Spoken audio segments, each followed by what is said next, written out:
I actually did go to detention quite a few times when I was in high school.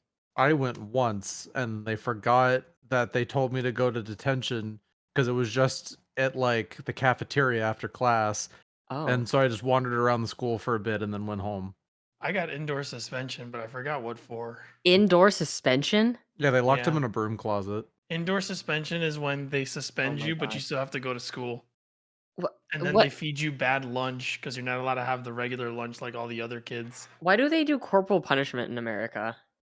I don't know. Anyways, let's get abusing ready to kids. record. All right. Let's do Right. 3, 2, 1, go this time. Okay. So do we clap on go? Yeah, we clap on go. Oh wait, okay? are we recording already? Yes, I am already recording. Yeah, me too, totally. Yeah? Okay. Okay, Cullen. Okay. Yeah. All right, so it's gonna be 3, 2, 1, clap, and then you clap Exactly. on clap. Wait, Exactly. What? oh, why not Yeah? 3, 2, 1, go clap?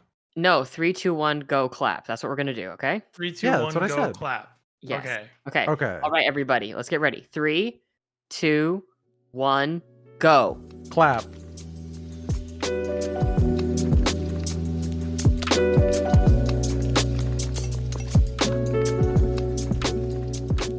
Well, as a surprise to nobody, Cullen, I didn't do my homework.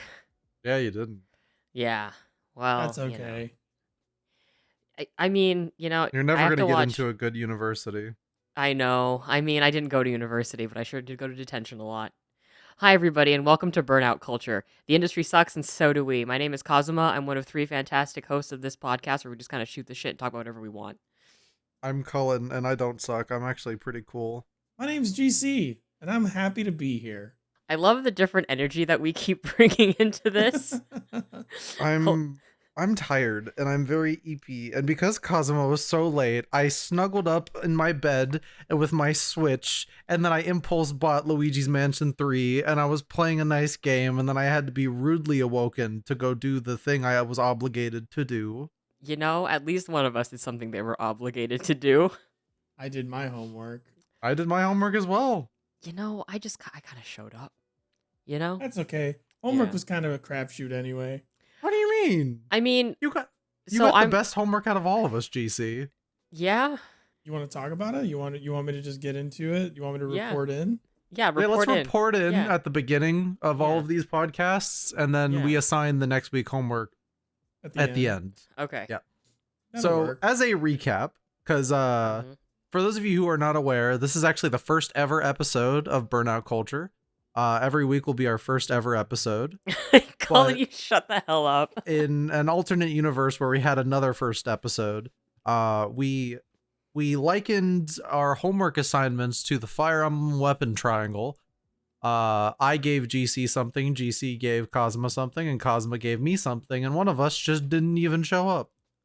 One of us didn't show up to the battlefield, but it's whatever. I was too busy at the club, dancing. Oh, that's yeah. an excuse. Oh my I God. didn't do my Yeah. dissertation because I was clubbing. You know that happens sometimes, and I can't wait to get into that later because I didn't do a lot this week because I went clubbing. So That sounds like you had a lot of time to watch Bang Bang Bangin'. well, there's other don't stuff even I've been know working the on, name. right? Big gang bangin', or whatever weird shit GC's into. But I gave Okay. GC a Shin Megami Tensei for the PlayStation 1. GC gave Kazuma Bang Gang Wang and Mangin'. Bang brave, bang braver. That's never gonna catch on. Yeah, I know. They just call it Bang Brave, right? or Big, just big, or just Bravern. Bravern. big, Okay. huge. This is the name of the robot. And Kazuma assigned me mid. Yeah, I mean, you didn't really. Okay, like I was like, oh, so we have 2 weeks, so he has to like play the entire game. Oh, Right. that was not Oh, yeah. expected. Oh yeah, I was like, he's got to at least get to Carmilla. He's got to at least get to Carmilla, which is like the halfway point of the game, and you're almost there. Yeah. But yeah, you got I like, was, oh god, you got the worst part of the game. I was given Castlevania Lords of Shadows, a game I already started and just needed to play more of. Yeah. But let's start in order. GC, give us your book report on Shin Megami Tensei 1. Shin Megami Tensei 1 is a lot of fun, but boy is it obtuse, and I really appreciate future SMT games not being perpetually a dungeon crawl, and I think that's what bothered me the most about SMT1. It wasn't necessarily that things were like obtuse and hard to find. For instance, like progression, right? You had to talk to like a specific person to get information on what to do next, right? Just like old-fashioned RPGs. You talk to every NPC, one NPC drops something, like a bit of information, and you go, oh, okay, I'm supposed to go over there. That's in SMT1. The problem is that while you're doing that, you're kind of navigating the map as though it were a dungeon crawler, even when you're not in the dungeon. And what ends up happening is that finding that NPC takes forever because NPCs aren't visible on your map. You have to like press a talk button to make them pop up, or they'll pop up like for the first time and then they'll disappear, and then you'll have to like re-go to that area. And it's very confusing and not very intuitive, but I really enjoyed what I played. It is a first-person SNES dungeon crawler.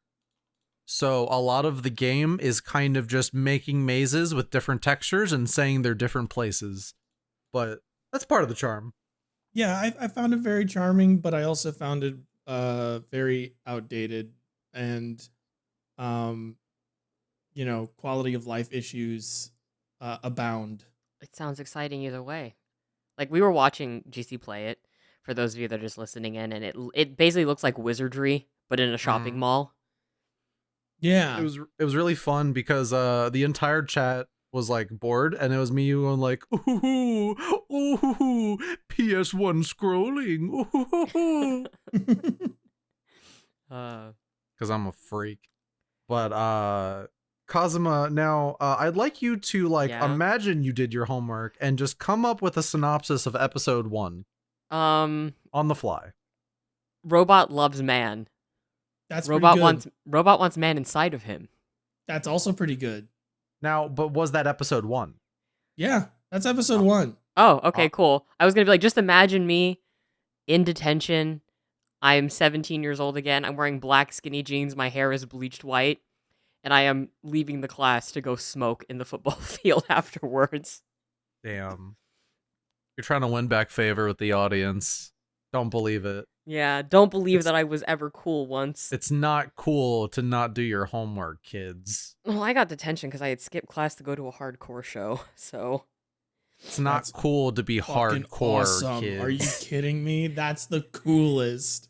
Are you being serious? Cool. Yes. Yeah, so... skipping class to go to concerts? Hell yes. Yeah, so here's a little bit of like, okay, this is why, and this is gonna get into like me being a 14 hater, why I think a lot of like, oh my god, what is the name of the composer for 14? I am blanking right now. Soken, why I think a lot of his like, rock music and covers are really like middling is because I was like really, really, really into like post-hardcore and like hardcore metal and stuff when I was in high school. And one of my friends was actually like a temp bassist for August Burns Red. So I was like really into the scene. I would skip school to like go to see like a lot of like indie bands that would be touring. I remember doing underage drinking and hanging out with the guys from Omarosa, which was totally not okay. Don't do that, kids. Don't skip class to go drink with band members. That's bad. You could get yourself in bad situations. That's sketchy. Don't do that. Skip to go to the concert, but don't go backstage. Yeah, so when someone's like, "Oh, this is so good, it goes so hard." I'm like, "Does it really? Does it really?" Not to be a music snob, but I am a little bit of a snob when it comes to that scene. Of course. As anyone would be if they grew up on that music. Yeah. Well, you know. My dad really liked Judas Priest and Metallica. My mom really liked what is it? She really liked Boys to Men. There we go. Oh, hell yeah. So it was like a really interesting mix. Judas Priest album is good, by the way. I've been told. I gotta check it out. But yeah. So I didn't do my homework. I skipped to go move some furniture and stuff, so I'm really sorry about that. Next time I won't be moving furniture. I'll be hounding you for the homework assignment I give you today. So don't worry. If it's playing something, then I'll just be like, okay, Cullen, watch me stream. Here, and I'll be like, no, I would like, with disgust. I don't even want to be there. You better just do it. I'll give you a brief rundown of the first episode of Bang Braven real quick. Normal you my dude homework. works for a defense force. Aliens attack, blowing up his friends. Another mech shows up, is like, hey, dude, get inside me. Let's do this. Dude gets inside the robot. The robot starts singing his own theme song and playing the instrumentals over a speaker that's built into him. And he tells the dude, you gotta help me shout my special attack move or else it's not going to work. Oh, I love that. That's really fun. It feels like it's a parody of like the shonen like genre. It is an extreme parody / satire of mech anime. That is Bang Bravern to the T, to the letter, and it's great. Complete with, later on in the series, they have the stereotypical boxing match between two characters where they talk out their feelings, and it gets really, really intimate. I love It's that. great. Anyway, Cullen. Yeah. Lords of Shadow. Did you talk Yeah. about it already? So I loaded my save up where I had finished chapter 1 into chapter 2, and the thing about Lords of Shadow is that it is a very it is a game of its era. It is a very PS3 core action adventure game. It's really hard to describe what I mean by that unless you lived through the era. There's a lot of Zoomers out there who don't know that gaming used to be all weird and floaty, but yeah, it's weird. It's like the controls in that game are very like precise, but very loose. I don't know how else to describe it. It's Your fine. moves on a swivel. It's the swivel Yeah. axis. Mhm. Yeah, there's a lot of swiveling and there's a lot of gimmicks. Everything has a fucking quick time event gimmick to it, and it's kind of annoying. It's God of War, but Castlevania. Yeah, and I didn't play much of God of War, and this is making me think I probably would not enjoy God of War. It's fine. Man, Belmont, man, he go out, he loved miss his wife. his wife gone, he's sad over wife gone. He run out, he punch werewolf in the face, he kill big spider, he use a grapple attack on big spider, and big spider auto counters and make you lose big health. It's fucking is the Enchanted Forest area and everything related to that just kind of drags. I think the stuff in the game I like the most is just the parkour stuff and the climbing, because I'm a sucker for climbing in games, be it Uncharted or Assassin's Creed or whatnot. It's always just like I like climbing in games. And this one, it actually uses the whip in pretty smart ways, where you can like shimmy yourself around and use like the whip as an anchor to like get yourself some distance between a pit. It's like, it's cool. I like it. The combat is good, but It there's gets better when it opens up. That's like it's like always like the game gets better if you play more, but in that case it's like you have to unlock combos and stuff, which make it more worthwhile to engage with the systems. Did you get the light and dark magic system yet? I think I got light magic where like Okay. you turn on a blue mode and then you get health when you attack enemies, which Okay, is pretty yeah. neat. Yeah, they have a but light and dark magic system. My problem is more like enemy variety just doesn't exist, like at all. At least so far. There's like Yeah. I've been seeing the same like 5 types of guys again and again and again. You have bomb goblins, and their whole thing is they throw a bomb at you. And then sometimes the bomb they drop bombs and you're supposed to pick them up and throw them at a wall to blow up the wall, but sometimes the bombs clip through the floor, sometimes the bombs are there, sometimes the bombs blow you up. You can grab a guy, which has angry Belmont man like activate his bomb, and then you can throw the guy but to like make him blow up, but that doesn't count as something that could blow up the door. It's just a bunch of like really Context sensitivity. weird Yeah. design choices. So, okay. Castlevania Lords of Shadow has Gabriel Belmont going to these different regions to fight the Lords of Shadow, because there are 3 of them, right? So each region has different enemies. So you're like really, really early on in the game yet, and you're like Mhm. only in like the small area of like the Lord of the Lycans. As you get through more of the game, then you'll start finding more enemy variety. I'm glad you didn't get to the Frankenstein fight, because that actually just sucks shit. I hate fighting Frankenstein. I What a believe weird it. thing to say. But yeah, it's one of these games where like the scope is it's a really long game, Cullen. It's like 12 hours long. And it's a fucking action game. Sheesh. It shouldn't be that long, but it is. It's a long game, and like you said, relies on gimmicks a lot. You're There's just a so wife many guy, gimmicks. so I figured you would like wife guy Belmont and his. He's just his kind need of to find his pathetic. wife. Yeah, that's yes, yeah. Like, Can it's you not- believe this game escalates to you fighting Satan on the back of a biblical Leviathan careening towards Earth? See, I want more of that. Yeah. Which is why I might just skip to Lords of Shadow 2.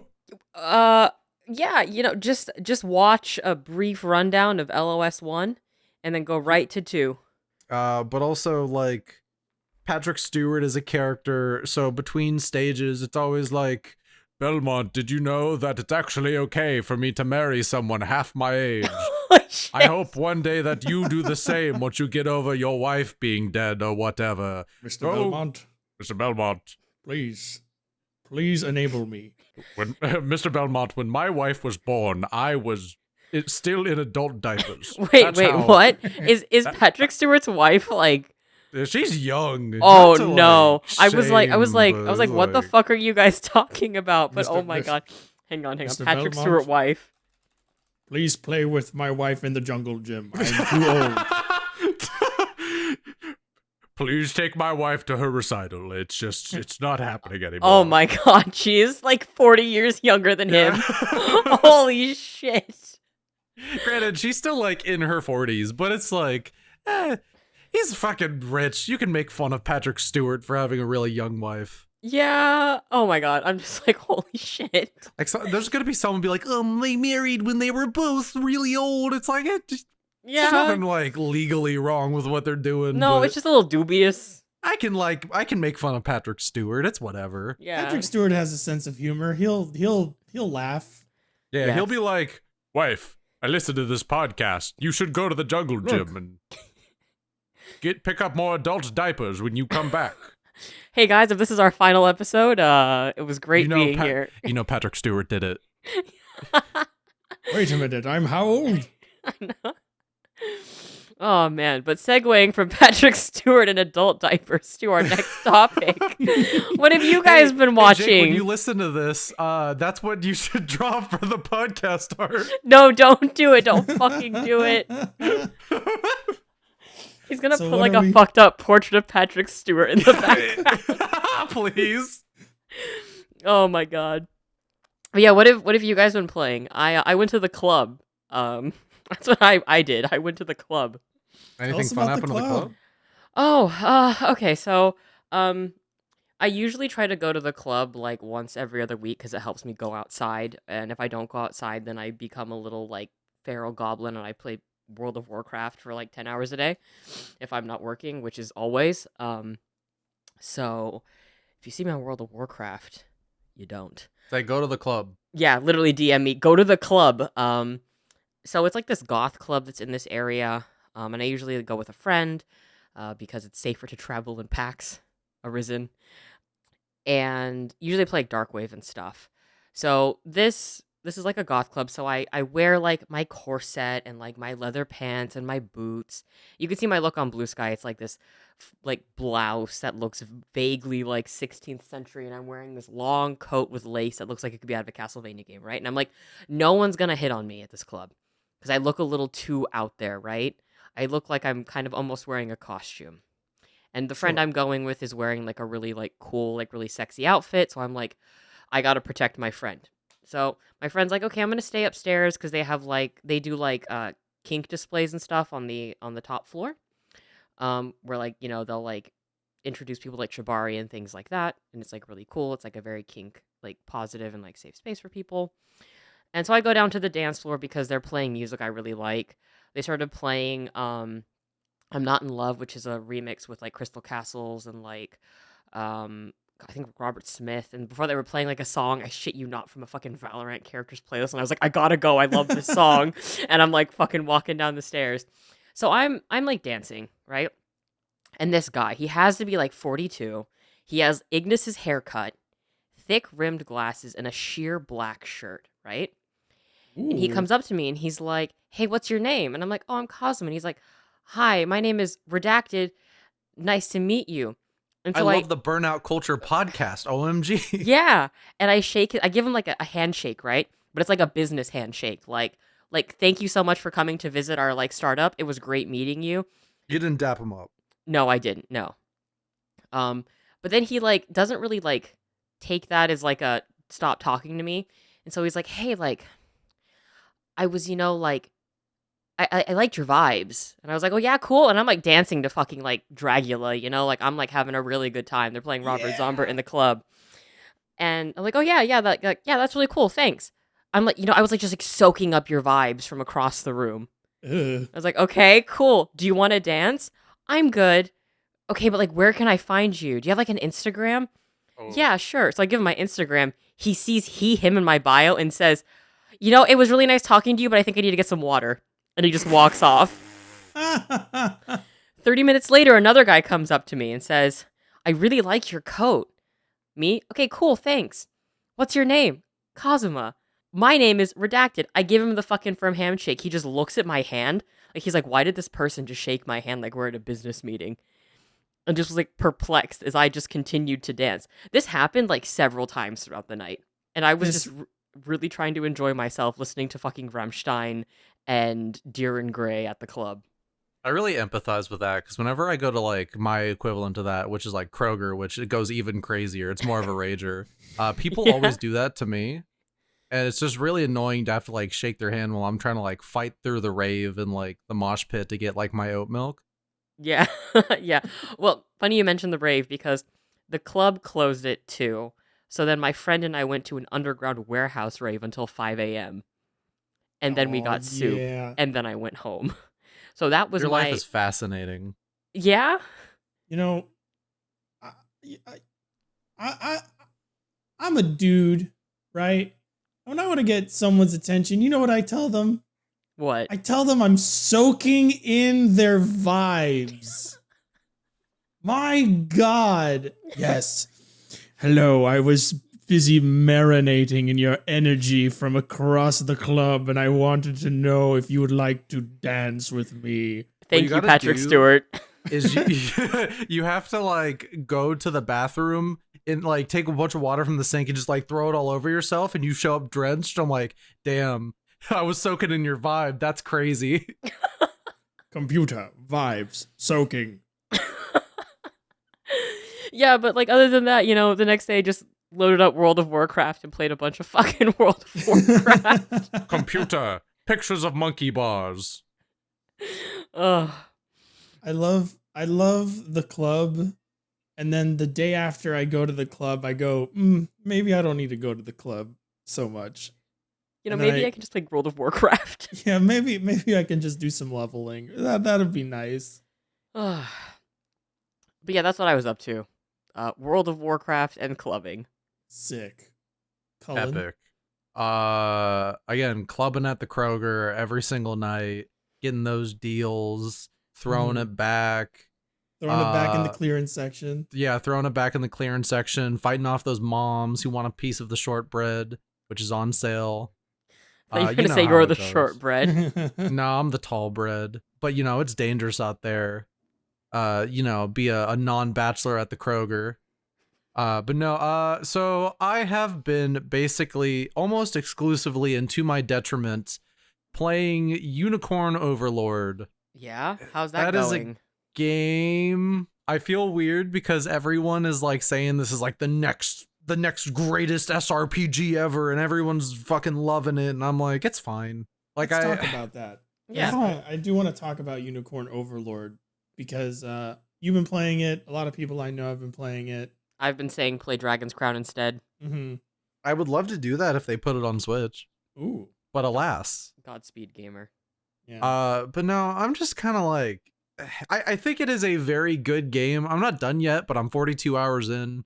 I think it did not help that I really just wanted to play Final Fantasy VII Rebirth the entire time, and codes for that got sent out a week before launch. I'm reviewing it for RPG Site. That'll probably be up by the next time we meet for podcast, but it's so like I'm so conflicted on a lot of it because so much of it is really amazing, but I feel like as a whole it just doesn't really come together. Like it is one of the easiest strategy games I have ever played.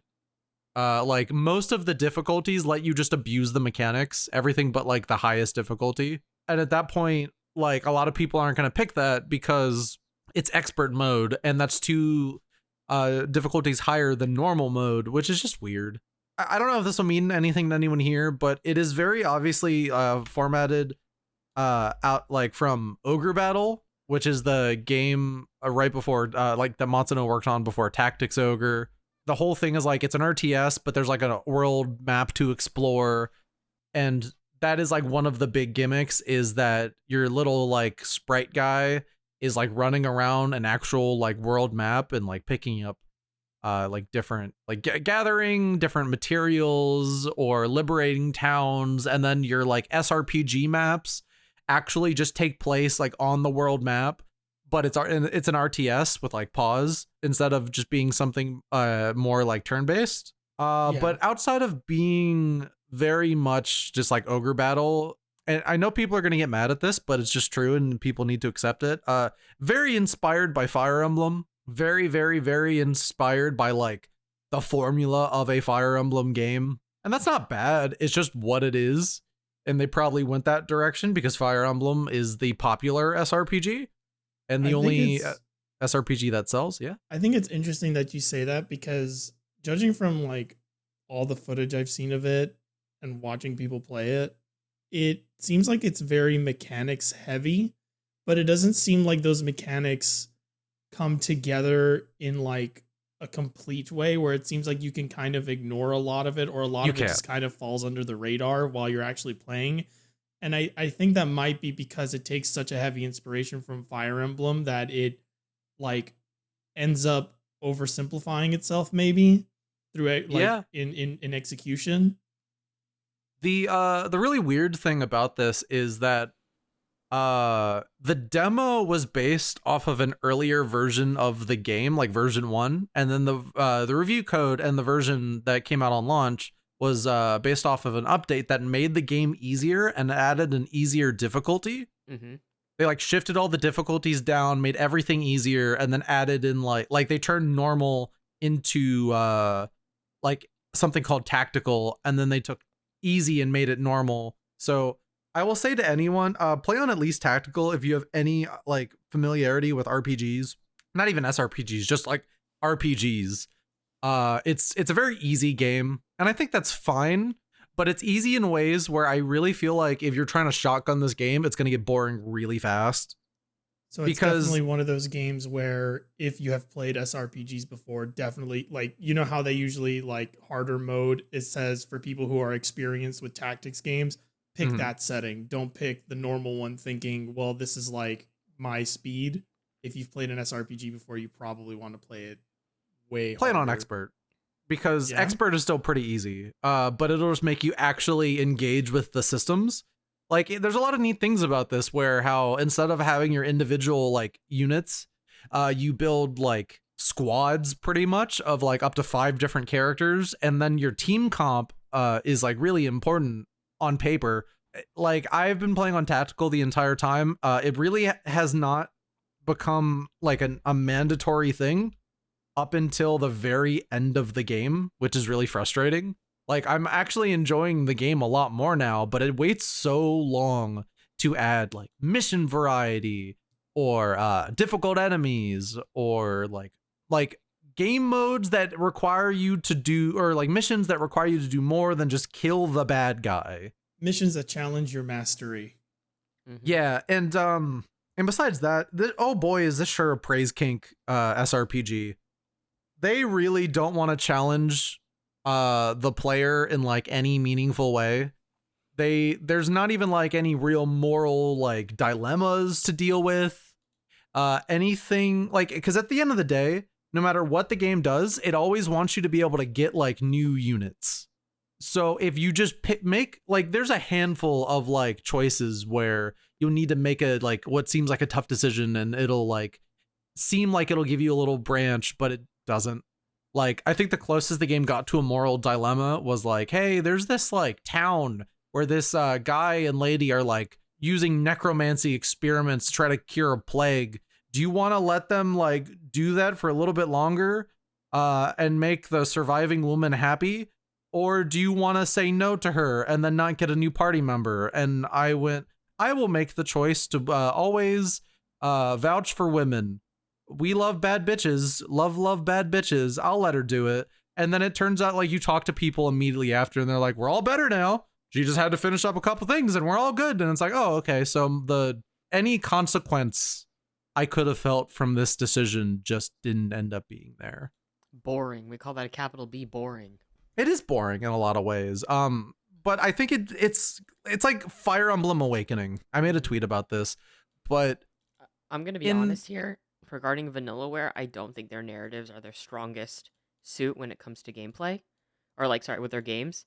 I think it's gameplay, right? I don't think their stories are that good. And the main story for this is basically nothing. It's really weird. I was hoping for more from it because any story about like liberation will like maybe go like, ooh, because the whole premise of the game is that when you were a little boy, your mom got killed by a big bad emperor to be, and then they basically colonize the entire world, and you're going through the world road by road, town by town, literally liberating everything. And that's a really interesting conceit for an SRPG with like really cool like gameplay narrative cohesion. And all of the side quests are really interesting, or at least interesting compared to the main quest, which is just super nothing. Like the guy exists on the center of the continent and you can like see him, like see that little area early on, but it's like way higher level than you. So that pushes you to like, go out and like explore more. But if you wanted to, or went on a New Game Plus or something, you could totally just like try to finish the game on the very first continent. And I think stuff like that is really neat. There's a lot of open-ended exploration and letting you do things out of order, which I think is really cool. But the main scenario is just not very, like, it did not challenge me sophisticatedly in any way, but because it really is just this, there's the bad guy, go kill the bad guy. And I'm all about that. Make no mistake. Not engage your critical thinking skills. No. And I definitely, I respect the game for at least not being wishy-washy about like, maybe imperialism is, maybe they had a point. Oh, but no, because like your main guy is like very staunchly like, yeah, no, liberate fucking everybody. Like take out these Imperials, save the world. Like I'm a cool, nice guy. It's just like, it's just weird because you have 5 different continents and all of the stories are basically like they're building off of like the lore in some way or another, but they feel very disparate. In the end of the very first chapter, you see like big bad guy show up and he's like, oh, I'm going to go off into the distance and scheme a little bit. He doesn't show up for the whole rest of the game. And the antagonists really like there are antagonists for each of the little arcs you do, but they basically show up right before you're set to fight them. Mm-hmm. And then die or join you and like they're done. So it feels like the story's all over the place. It's weird because I have so many negative things to say about this game that I ultimately think is a good game worth checking out if you enjoy the genre. But it is very easy, almost to the point where I'm getting bored because the game just refuses to challenge me on like any meaningful level. There's no consequences for your actions. There's no stakes really, because the game will just let you take as long as you need to do anything, go explore and all that and grind your guys up. And just like you really feel like you're kind of punished by doing all the side content, but the conceit of the story is that you should do all the side content to save the world. So it's like nothing really gels as well as it should. Yeah, like it's just things don't come together in a satisfying way, and it's a little milquetoast as a result.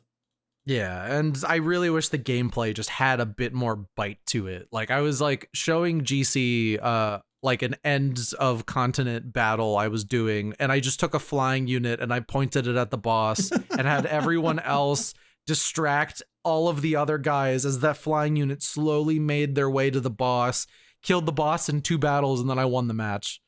And I was like, okay.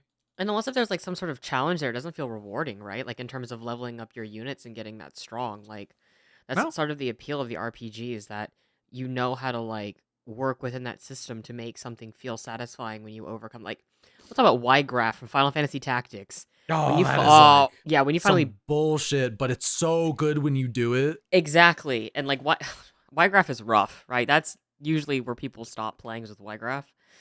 Um, but like you But said, it's it feels really good when you actually beat him, right? Even if you because don't the level up like way, Monk or whatever. yeah, like because the way that you, because like that's like really hard, and you could argue that's like a blatant flaw of the game. But also, if like it makes you go like, all right, let me look at all of my jobs and rethink this, and then you're engaging with the mechanics. Exactly. This game has a linear progression system for every unit. The characters can only promote into one job, like one other class. And I feel like, and this is an estimate, so don't be like, actually, that's not true. But like half of the characters you get in the game start already promoted. So unit progression is a line with 2 points, and most of the characters that join you start at point 2. It just feels like this is the kind of game begging to let you like have like even some kind of like branching class progression or something.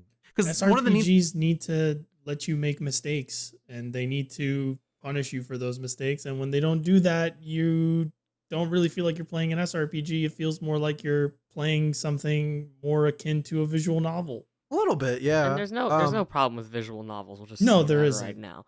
But it's just like if it's a strategy game, like you want to, I don't know, have to be strategic in some way. I There's like want to sort of like think. yeah, exactly.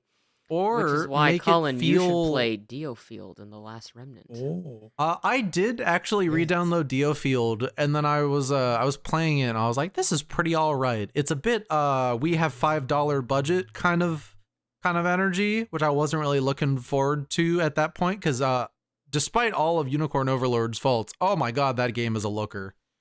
Oh, that game is really pretty on the eyes. It's a Vanillaware game. Oh yeah, but this is like they have so many unique art assets for this game. It's wild. Go play Dragon's Crown. I port it to things that aren't PS4, PS3, and Vita, and I'll think about. It's on PS5 for $7. I mean, in the same way, it's on PS4. Yeah, but my point is like, PS5. I just really wanted more from this game, and I feel really bad because I was so excited for this game, and it's just like it's good. I just don't think it's really that like it's they like in the marketing they were saying like the revival of tactical strategy RPGs, and it's like, I mean, in the way that it's another one. I feel like it's reviving interest in the genre. Yeah, it's definitely yeah. doing a specific type of SRPG we have not gotten in a very long time. I'd love for The this to Last succeed. Well, Oh. Again, it's like it is very like Ogre Battle in a lot of ways, and it made me want to go play Ogre Battle. So like that's something. But and like I'd say that if you're like interested in strategy games and you're like want to like find one, this is a great one to start. If you've never played this genre before, you'll probably have a lot of fun with this. It's like it's got a lot of content. There's a lot of stuff to do. The narrative isn't like the best thing ever, but it's like it's pretty solid, all things considered. Characters are really fun. Building units is really addicting. And if you feel like the game gets really easy, bump it up to expert immediately. I just like I wanted a bit more. So it also made me just immediately download re-download Tactics Ogre, which has a lot more sauce. And then I downloaded the mod that lets me just turn off the level cap and just play the game comfortably. So I'm having a lot of fun with that. Yeah. Besides that, I played like a couple. I don't know. Do we want to just like go in circles? Yeah, let's go in circles. All right. GC, Jake, what have you been please playing? draw us running around in circles Yes. like children playing tag. Wait, hold on. We don't want that with the.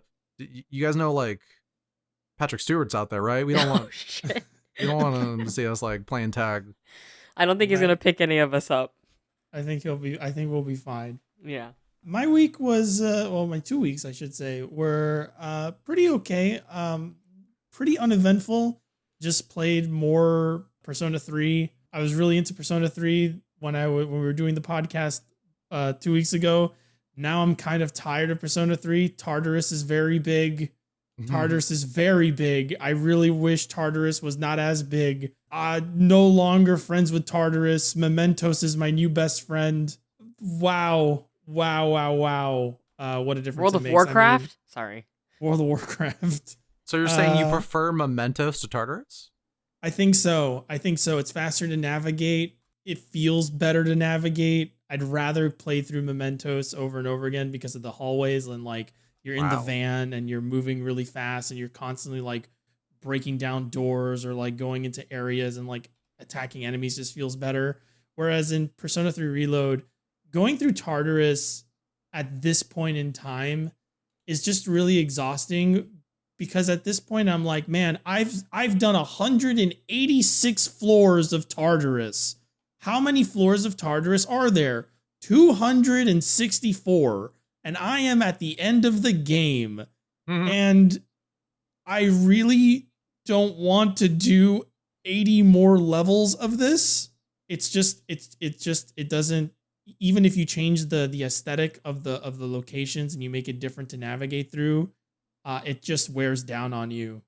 It just really wears down on you. I'd rather just play the social simulator aspects of Persona 3 for the rest of the game than do a more Tartarus. But I'm going to do it because I want to finish that game. So that's going to be fun. And then I did play a little bit of Tekken 8 and I finally unlocked Ghost Battles. So I've been fighting against my own ghost. We had some fun Tekken 8 matches. We did a little bit ago. It's I was stuck in the mid burger, not the shit burger, but the mid burger, and I was seeing you eat that nice steak, and I was crying a little bit. And then you were like, "You want to play some Tekken 8?" And I was able to escape mid burger for just a little bit. The tables had turned. I know. Like you're saying all this stuff. It's like, oh god, I gotta play Tartarus. It sucks so bad. I'm like, yeah, but that sounds really bad. I'm so I can't believe you. Oh, I hope you get better soon. Tekken 8 ghost battles are really fun. Fighting against my own ghost is a really good way to practice, especially for someone who is really intimidated by online play. Playing against your own ghost is like finding all of your flaws and taking advantage of them, and then the ghost learns not to let you take advantage of those flaws, and then the ghost starts to do things that you did one time successfully, and now you have to deal with yourself performing at an optimal level. And also I got drunk one of the nights that I was playing my ghost, and I was doing a bunch of stuff that I couldn't replicate when I was sober the next day. So I was sitting there going, how is he doing any of this? What is going on? And it was a lot of fun. It was a lot of fun to learn from myself in a weird way. Other than that, I've been reading, I bought a copy of Babel. How are you liking it? I really like it. I've been reading it very slowly. I read chapter 3 this morning. It's good. It's real good. I get this really nice fantasy feeling from it, even though it's historical fiction. And I really dig how aggressive the author is in getting their point across so early in the book. Like at no point does this book pull its punches. From the get-go, it is like this is a book about colonization. This is a book about imperialism. Watch as this young boy is stripped of his identity and given a new one in order to assimilate and be subjugated into British society.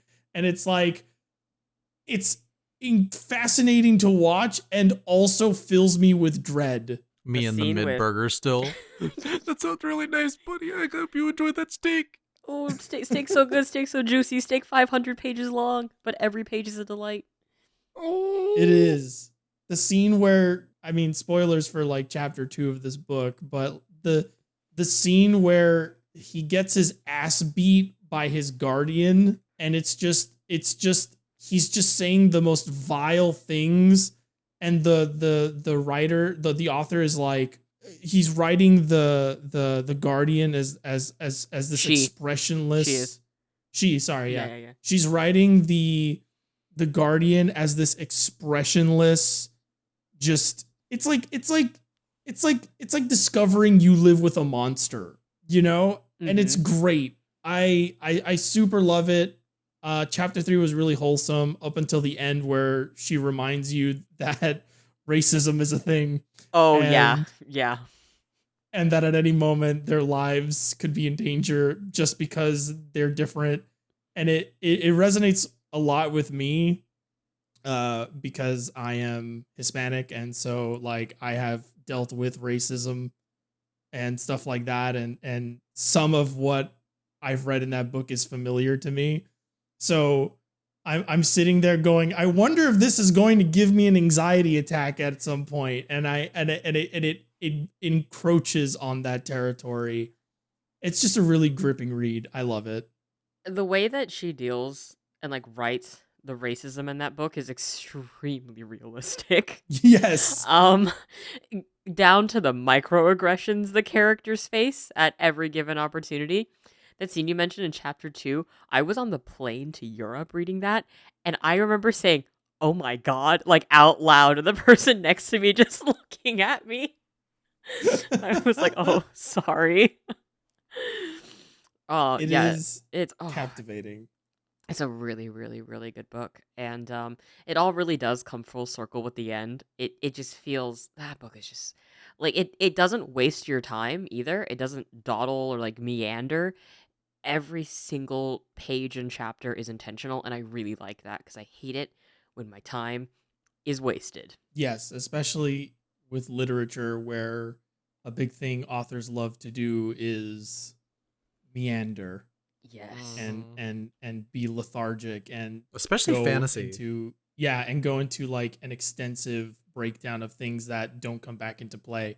Whereas this is like every chapter is like chapter 1 is displacement, chapter 2 is assimilation, Forced assimilation.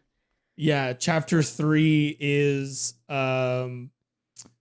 what's the word for it? It's like inauguration. yeah, it's like finding like people like you and realizing that you're not alone and that you like it has like this really nice little like moment of like bonding and unity, and then I guess like shared oppression in a weird way chapter 3 is. And I can't wait to read more. But yeah, that was my week. Played a board game that was speaking of British imperialism, played a board game where you play as the East India Company, and it was really bad, and I don't really feel like talking about it, but I remember John I was Company, like, yeah, I was messaging and I was like, what are you doing right now? I want to play World of Warcraft. You were like, I'm suffering.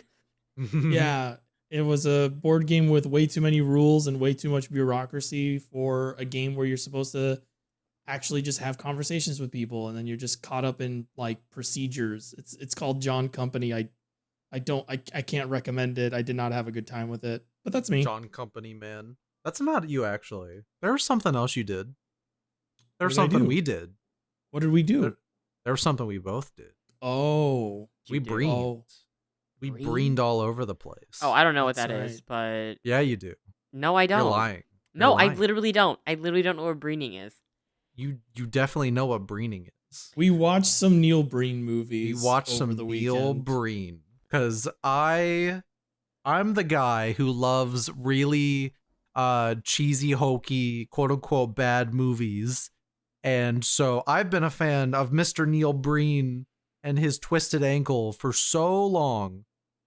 His latest movie just came out on DVD, and I had to buy a DVD from him for like $35 for him to ship it in the mail, and he printed it like himself. It was beautiful. Wait, did he do that But- himself? Yes.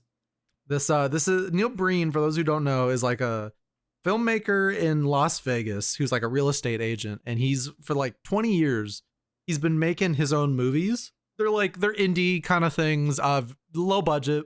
He stars them in all of them as the main character. I can't really describe any of this in a way a normal person would understand, because I don't know what life is like for people who don't already know about Neil Breen. So GC, would you Yeah. like to try to describe the experience we had of marathoning Twisted Pair and his latest movie Cade, a tortured crossing. So the thing you have to understand about Neil Breen is that he is what happens if Tommy Wiseau was somehow even more out of touch with reality. How? So Tommy Wiseau will write The Room, right? Think of The Room. And in The Room, you've got like really stilted dialogue and characters saying awkward things that don't make any sense. Neil Breen cuts the fat. He trims it all away. And Neil Breen just has characters. For instance, if Neil Breen is going to have a businessman be a businessman and be evil, Neil Breen doesn't do what Tommy Wiseau might do, which is, I'm going to put an evil businessman and he's going to do evil things and it's going to be awkward and weird. Neil Breen just says, hey, evil businessman, your lines in the movie are, I am an evil businessman. I do evil things. I love taking money from people. Like, the banks are evil. We run the banks. The banks take money from the poor and we use them to fund nefarious reasons. We inside trade. We are bad people. And typically they all get kidnapped or die in some gruesome way by the end. This is not an exaggeration. This is not, what the characters say in the movie and then what happens to them. And usually the one doing the killing is Neil Breen. Neil who Breen has a stars, fetish. edits, directs, and writes all of his movies. He has a That's fetish weird. of killing people in power, and I kind of respect it, but I'm not sure if he's like a comrade or if he's a libertarian or both. He is a fascinating specimen, but he makes movies that are so good for watch parties. It's insane. It is, and they're hilariously low budget. For instance, his latest movie, Cade, was done entirely in front of a green screen. Mm-hmm. All of it. To my dismay. He rented out a huge room that had a huge green screen in it, and he recorded the whole thing in it. Even shots where he could have gone outside to just shoot it, like he has done in previous movies, he didn't. Though I believe it's because he filmed this during the pandemic and he just took a really extreme reaction, direction response with to it. Yeah. But like the thing is, like, there's still a lot of people on the same set together, so I really don't buy the fucking like entirely the COVID thing. Yeah, I think he just wanted to use a fancy new tool. Because that's another thing about Neil Breen is he always like with every movie he like introduces like a new element. Where like, oh, in this like one of his movies, I think it's like Pass Through, his whole thing is that he got a drone. So there's drone shots. In Twisted Pair, he got a green screen. And in Cade, it's all green screen. Like one of the sets is, or like the scenarios is, oh, a group of people crashed their car in the woods. You could have just driven out into the woods and had your people be out in the woods. I would have believed it. But instead it's awkwardly on a green screen and it just looks really bad. But not like some of the people on our call were like, oh, it's so awesome that it looks like green screen and bad. And I'm like, the soul's kind of missing a little bit. I think GC agreed with me on this one. There was something missing from this like bad movie shot entirely on a green screen, but also something is added because it is like a fucking panic attack movie. It's so fascinating. I think it was really impressive because that's the thing about Neil Breen is that for someone who does all the editing for his own movie and clearly has little like editing experience and stuff like that, the green screen effects are really well done. Like he's smart enough, like let's say he's going up a staircase, right? And he has a background where he goes up a staircase. He green screens an actual staircase so that it looks like he's going up the stairs accurately. He doesn't just like, take his shot and then like move it upwards as he's walking away from the camera to simulate going up the stairs, which I know isn't that impressive for like anyone who knows how movies get made, but for a guy that does it all by himself, it's pretty impressive. That being said, Cade I think is his attempt at making a horror movie, and it's some of the most nonsensical like stuff in it. It also lacks any of his absolutely bonkers commentary. It's There- sort it's of there, but it's more like the whole thing. Like, Yeah. because the whole movie takes place in like a mental hospital, and it's like, oh, they're funding, like the bad people run the mental hospital to put experiments to suck their ghosts out of them or something. And it's very generic surface level kind of like commentary. Whereas So I like just posted a GIF in the chat, and that's how I feel. The woman squinting with the math around. Listening to this makes me feel crazy. oh, we're that's gonna what it make feels you, like to watch your first Neil Breen movie. we're gonna make you watch one. Like Jake is already like super down. It's like Jake was telling us like someone give Neil Breen to Kazuma, and I was like, that's not homework. That's a fun night. They are fun. They are fun movies. They're horribly confusing from a logistic standpoint, and unpacking that is part of the joy of watching a Neil Breen movie, and also watching Neil Breen do things and say things that are completely ridiculous and getting other people to say ridiculous things. Yes. I like the most famous line of his, I think, is him in a garage with like a character who's dead, and he was like, I can't believe you committed suicide. How could you have committed suicide? How could you have committed suicide? I can't, like, just that like level of like, Exactly, but that's exactly what he says, like including the pause and then repeating himself. it's, And while he's like covered in blood, and it's like he's so monotone and charming. I can't help it. Like, even though I thought this was like a low point for him, I was like, I'll still be there in another 6 or so years when he keeps like he makes the next one. I don't know why this one took so long, Neil. You clearly filmed it in like a day and then bought all your assets stock. So it's like, hey, things take time, okay? So that's me staring at my. yeah, deflecting a little bit. I'm projecting a little bit, actually. Oh, that's the one. We love projection. Yeah. You know what we don't love? I actually wanted to talk about the Battlefront stuff. Oh, yes. Yeah. Okay, I'll be honest, Cullen, when you loaded up, I was like, no one's going to play this fucking game. That's why the servers aren't working. I had no idea 10,000 people were immediately trying to fucking play the game. On Steam alone, like, Kazuma lives in a bubble where he didn't realize Battlefront was a big thing, which is Yes. fair. But JC, what's your history with Battlefront? I used to play it a lot as a kid with my friends in sleepovers. Yeah, And Battlefront it was really 2 fun. is like a foundational shooter, like, for me. Like, that along with Halo were like the shooters I played growing up. And like this one was Star Wars. It was so cool because you got to play as Mace Windu. You got to play as Yoda. You got to play as Luke on occasion if you did well in the match. But it's like it's fun. Wait, You so get it's to, just like the new Battlefront games. Yeah. yeah, but it's older and better. But the original has the nostalgia attached to it, and I think it's better in some ways than the remakes. Mm-hmm. Because the remakes are kind of like really streamlined and probably over polished in a weird way. I know that doesn't make a lot of sense, but No, like, it does. overproduced. No, like those remakes as of now are like fine.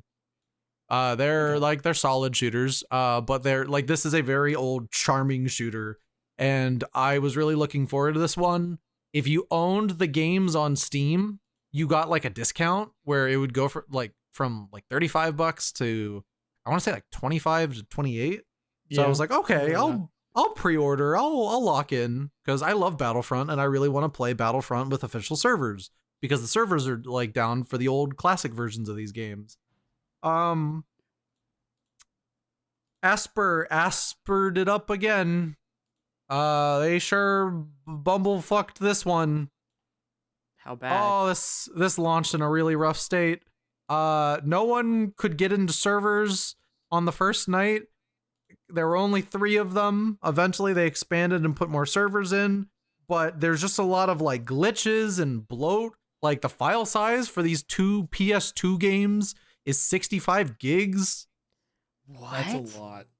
Probably because they AI upscaled like all the textures and try to make them all HD. It's just I was playing it because it came out and like Kazuma and I were in call and I was like trying to show Kazuma like all the cool stuff. I didn't get a chance to check out the servers because I thought that they were just like it was launch night. I was like, oh, it's probably just whatever. I'll just play single player. And I didn't play much of it, but I was showing Kazuma all the cool stuff you could do in the game. And then the next day, I saw like all the complaints, and there's so much they apparently messed up with this one. And I refunded it immediately. It's just really frustrating. These like remastered quote unquotes that like just barely function, basically release in early access, and then you just have to wait for them to piecemeal it together into a like solid product. We That's keep sad. coming back to that trend that we talked about last time. Although I think what's the name of the studio? Asper or Aspir? I don't know. Aspir. It's disappointing because they put out a really good Tomb Raider remaster like a month ago. Mm-hmm. And this is just like, oh, back like something about them and the Star Wars license is like really weird. And I'm sure like if we were to be fair about it, I'm sure it's something relating to the Disney overlords and deadlines, and I'm sure that they get run ragged, but it's just frustrating that these like old Star Wars games keep getting revived in this really like messy state. Also, I'm all about the consumer here. $35 for a game in those games in that state, Yeah, it's ridiculous. being released and expecting people to pay money for that is preposterous. It's criminal, is what it is. Ludicrous. Yeah. I mean, there's not much else to say about it aside from don't put the game out like that and expect people to buy it and for them to be happy, because that's not going to happen. With something like this in the future, I definitely recommend waiting for a couple days or at least one day if you're not planning on getting it on Steam. Because with Steam, like I could just refund it and I got my money back really fast because they have the 2-hour window, which like worked out well. And it took maybe like an hour and then they just approved the refund. And then I said, I will wait to see if you ever put this in a releasable state. But I feel really bad if you bought this on console, because I don't know if any of those systems have like flexible refund policies. So you're just kind of out all that money. Yeah. I heard like, interestingly enough, the Switch version's like running good and there's like very little complaints on that version of the game, which is hilarious. Whereas like all the other versions have like game breaking bugs, like go into a match, no one can spawn, or like the game just crashes. Lots of crashes and stuff like that, and it's like, yeah, it's just so sad. disappointing. A lot of That's people really have a lot of sad. nostalgic ties to these games, and they really wanted to play them in a way that didn't have you to do really weird LAN stuff, like in third-party softwares, just to get like matches going with your friends. I don't even think there's like a join friend buddy or like a party up mode. It's just like a mess. Sucks. That's really sad. I'm My really heart goes sad. out to all you Star Wars gamers out there. I'm not even a Star Wars fan anymore, but I fucking love Battlefront, and I just wanted to play cool space battles in my Battlefront. But I can't do that. Can't do anything. You wanted to go to the Star War. I wanted to go fight a war in the stars with a TIE fighter, X-Wing. Hearing those TIE fighters was really cool, though. I was like, oh, that's Oh, it was screaming. super sick. Oh, yeah. I'm pretty sure there were like glitches with the audio on that one, because I was showing Kazuma like one of the space battles, and I landed in the enemy ship, and like I went all the way deep inside, and I was hearing like the TIE fighter noises as if they were right next to my ear inside. But it was fun. Stuff like the Hoth battle is really cool, but don't buy that game. Yeah. Just Did anything cool else happen? Remaster shit. What else happened this week? Oh, Oh, a lot of harassment. Oh A yeah. lot of harassment. you want to So- tackle that one? Yeah, We're so I still actually on Gamergate 2? yeah, That's still so happening? yeah, so as just an aside, I actually do work with Sweetbaby from time to time. And I have known the creator of Sweetbaby for I think like over 10 years now. Far Cry 4 basically. My stint as an influencer. So basically there's like this has gotten so out of control that like Libs of TikTok is making Oh. videos about Sweetbaby Inc. And people completely like unrelated to gaming are now hyperfixating on this studio. For those of you that don't know what Sweetbaby Inc. is or what they do, they're basically consultants, and they get hired on to assist with a game. And I'm going to kind of explain what consultants do in these situations. A friend of mine, Chris Kindred, already sort of like broke this down on Blue Sky, but then had to basically bounce from Blue Sky because Asmongold singled them out. So, Ugh. yeah. Basically, like when you work as a consultant or you work with a consultancy firm, sometimes you do really quick localization turnarounds, clean up scripts. Sometimes you consult on character designs or you help write like foundational lore, depending on how early on you're brought in the process. A lot of people are thinking that consultants have a lot of power in this regard, when really we're just there to sort of be like, okay, this looks neat. Here's some extra flavor we could potentially add to this. What do you think about that? And it's always at like the request of the studio. So like, I'll make up a game right now. We're gonna call it Blorbo Quest. yeah, Blorbo Quest, right? So someone hires me for Blorbo Quest because I've written about Resident Evil before. Blorbos. You Yeah, love Blorbos. I love You're yeah, I love Blorbo Blorbos. fiend. I've written about Blorbos. The Blorbo genre is like one of my favorites. I've done criticism of the Blorbo genre, and I have a background in writing, right? So they pull me on and they're like, "Hey, so what do you think about this character in Blorbo Quest, right? Is there Blorbino. anything with this Blorbo Quest character design that seems kind of off to you?" And I'll go, "Oh, well, this one thing in Blorbo Quest might actually get you in trouble with I'll just say like maybe a character in Blorbo Quest has an imperial Japanese flag on them, right?" And I'll go, Right. maybe don't use that." And they'll go, "Why?" I'll go, "Because you'll get a really negative reaction in China and Korea, and people might boycott your game." And they go, "Oh, I didn't know that." And I I go, like making money. I will listen to that. That's why I hired you. yeah, yes, right? Or it can even be something like, "Hey, how do you feel about this character voice in Blorbo Quest?" And I'll go, "Reading through this dialogue, I think a lot of this is really great and really interesting, but I think we can punch it up by adding, something indicative of like previous iterations of Blorbo Quest in here that might, really appeal to the player, or, add some extra world building um, and lore to your game, right?" But usually, and here's the thing. Here is the thing that people don't understand about consultancy. Like, we usually get pulled on while the game is already really deep in development, just because of the nature of the way games are developed as a whole. So someone will show me a character design and I'll be like, "Oh, that's not great." And they'll go, "Well, it's already in 3D, we can't change it." And at that point it's like, "Okay, you got my feedback and you're not going to use it, and that's fine." Right? Because at the end of the day, like, they're paying you and that's that, right? But if they do want to take your feedback, they will. I think it's really weird that a lot of people assume that anyone who's a consultant just barges in and says, "No, you can't do that. This is garbage. This is bullshit. This is my vision now," because that's absolutely not the control anybody has if they're consulting on a game. It's really interesting, the narrative that's kind of formed around this, where people assume that the poor director is being like Held hassled hostage. and held hostage by Yeah. this sweet baby, this big sweet baby's coming in and going goo goo gaga. Oh, I'm so sweet and high in sugar. And then it's like, you got to make it woke, and then they go, no, I'm the director, I don't want to make it woke. But like, how do you think the baby got in the building? Exactly. They just don't The open the director was door. like, it's like, baby, I have some money. I'd like you to come in, baby. And baby goes goo goo gaga, and the baby comes in and then makes a paycheck, and the metaphor is being lost on me slowly. But I like the metaphor. I like the big baby. I like the big baby. The big, like, you're really gonna say you hate a baby? Yeah. Baby's not doing anything wrong.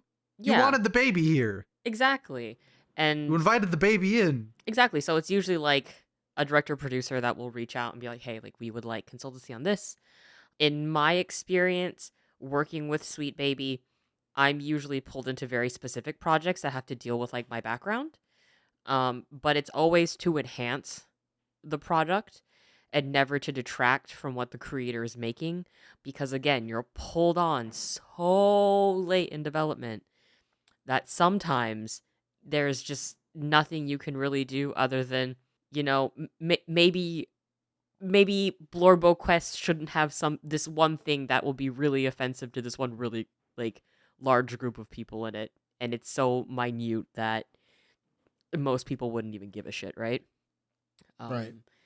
Or people reaching out to me directly in like emails outside of like Sweetbaby and stuff, being like, "Hey, I'm writing a game that has some kind of like Japanese culture in it. Can you look over this and make sure I haven't done anything insensitive or imperialist?" And I'll go, "Cool, let me check some stuff out," and I'll provide feedback, right?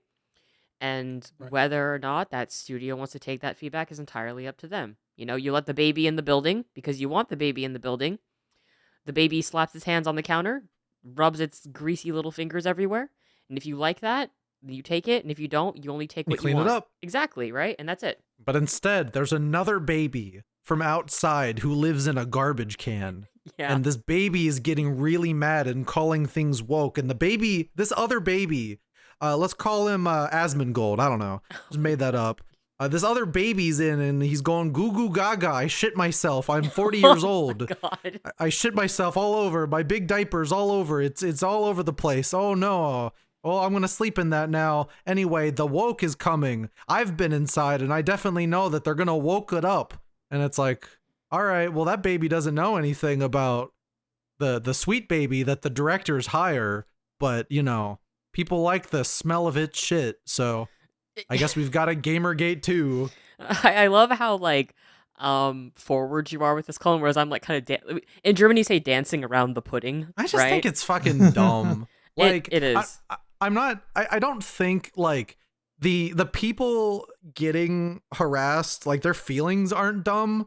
It's just like I've seen this happen and I've just thought this is like the most blatant like attempt to get a Gamergate 2 going ever. Yes. And I really hope it doesn't pan out, like so much so that I don't need like I try to like avoid like talking about it.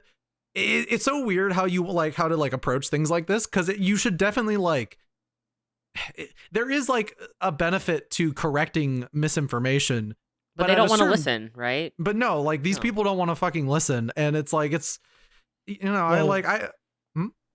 Well, we know why they don't want to listen. Oh, of course. They don't really actually care about consulting work on video games. What they care about is, fueling their own paranoias and fears about something they don't understand and don't wish to understand, and further push their sort of bigoted ideas onto other people. Mm-hmm. Like, here's the thing. That's really the core of the issue, isn't it?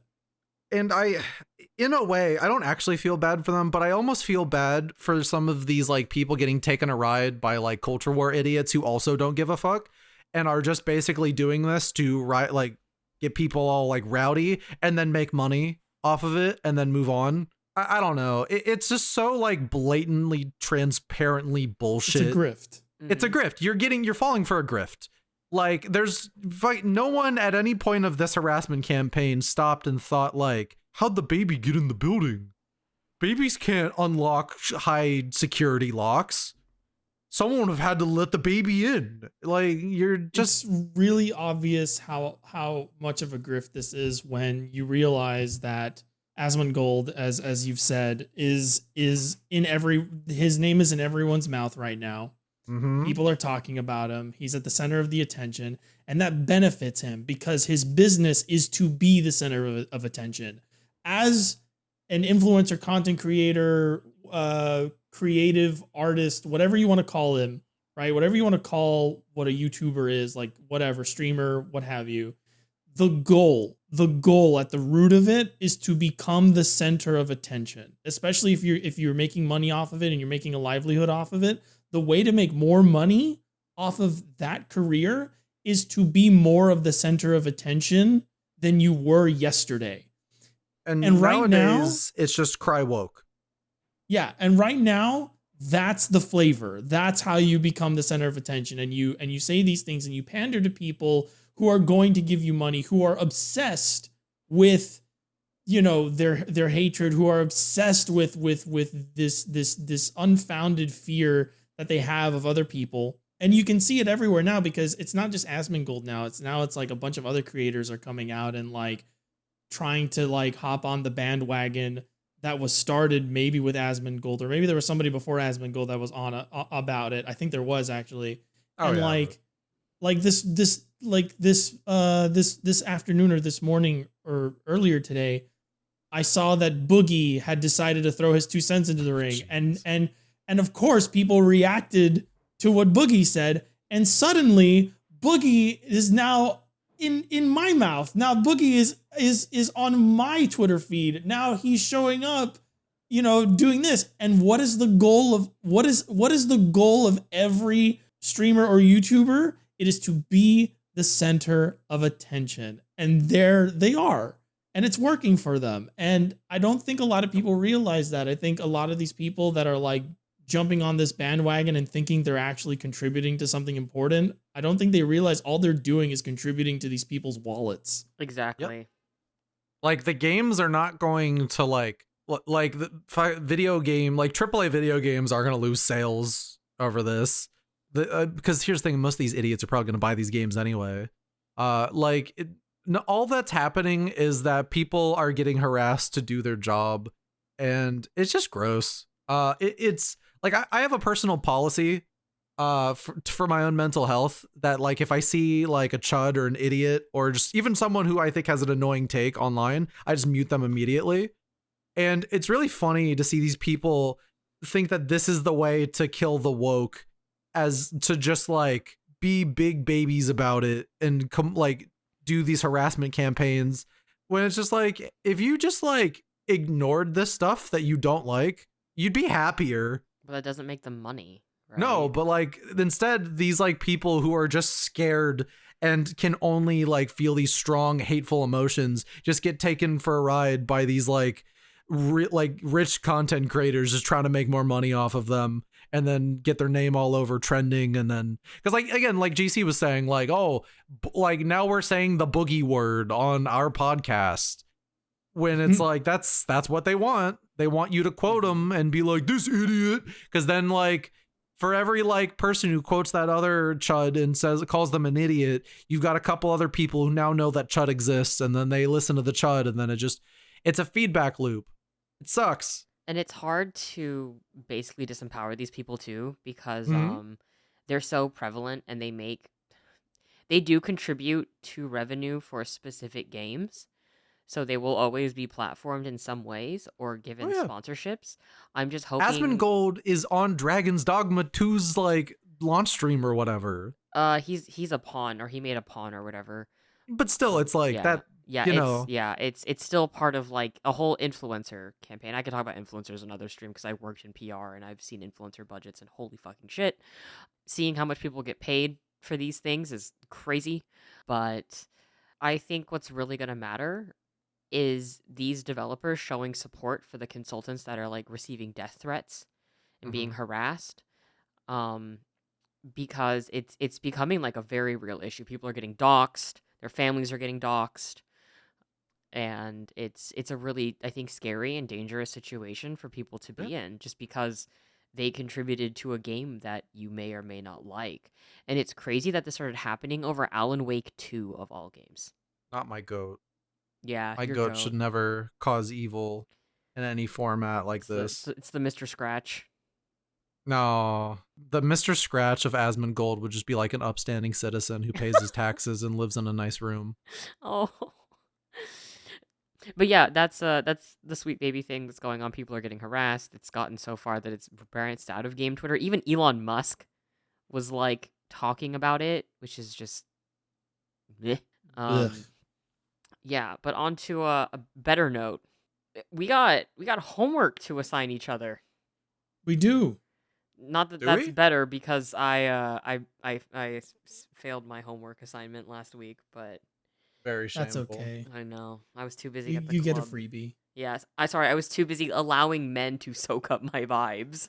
Yeah. Was there any other news that happened? There was that really cool Resident Evil 2 remake semi-fixed camera angle mod that makes the game fun. I saw that. That looked dope. Yeah, I'm a remake hater. I like RE1 remake, but I don't really care for RE2 remake. I think love RE3 remake is RE2. good on the merit that Carlos is extremely hot. Oh, and he's really well so written. hot. Oh He's yeah. so Oh hot. yeah. Ooh.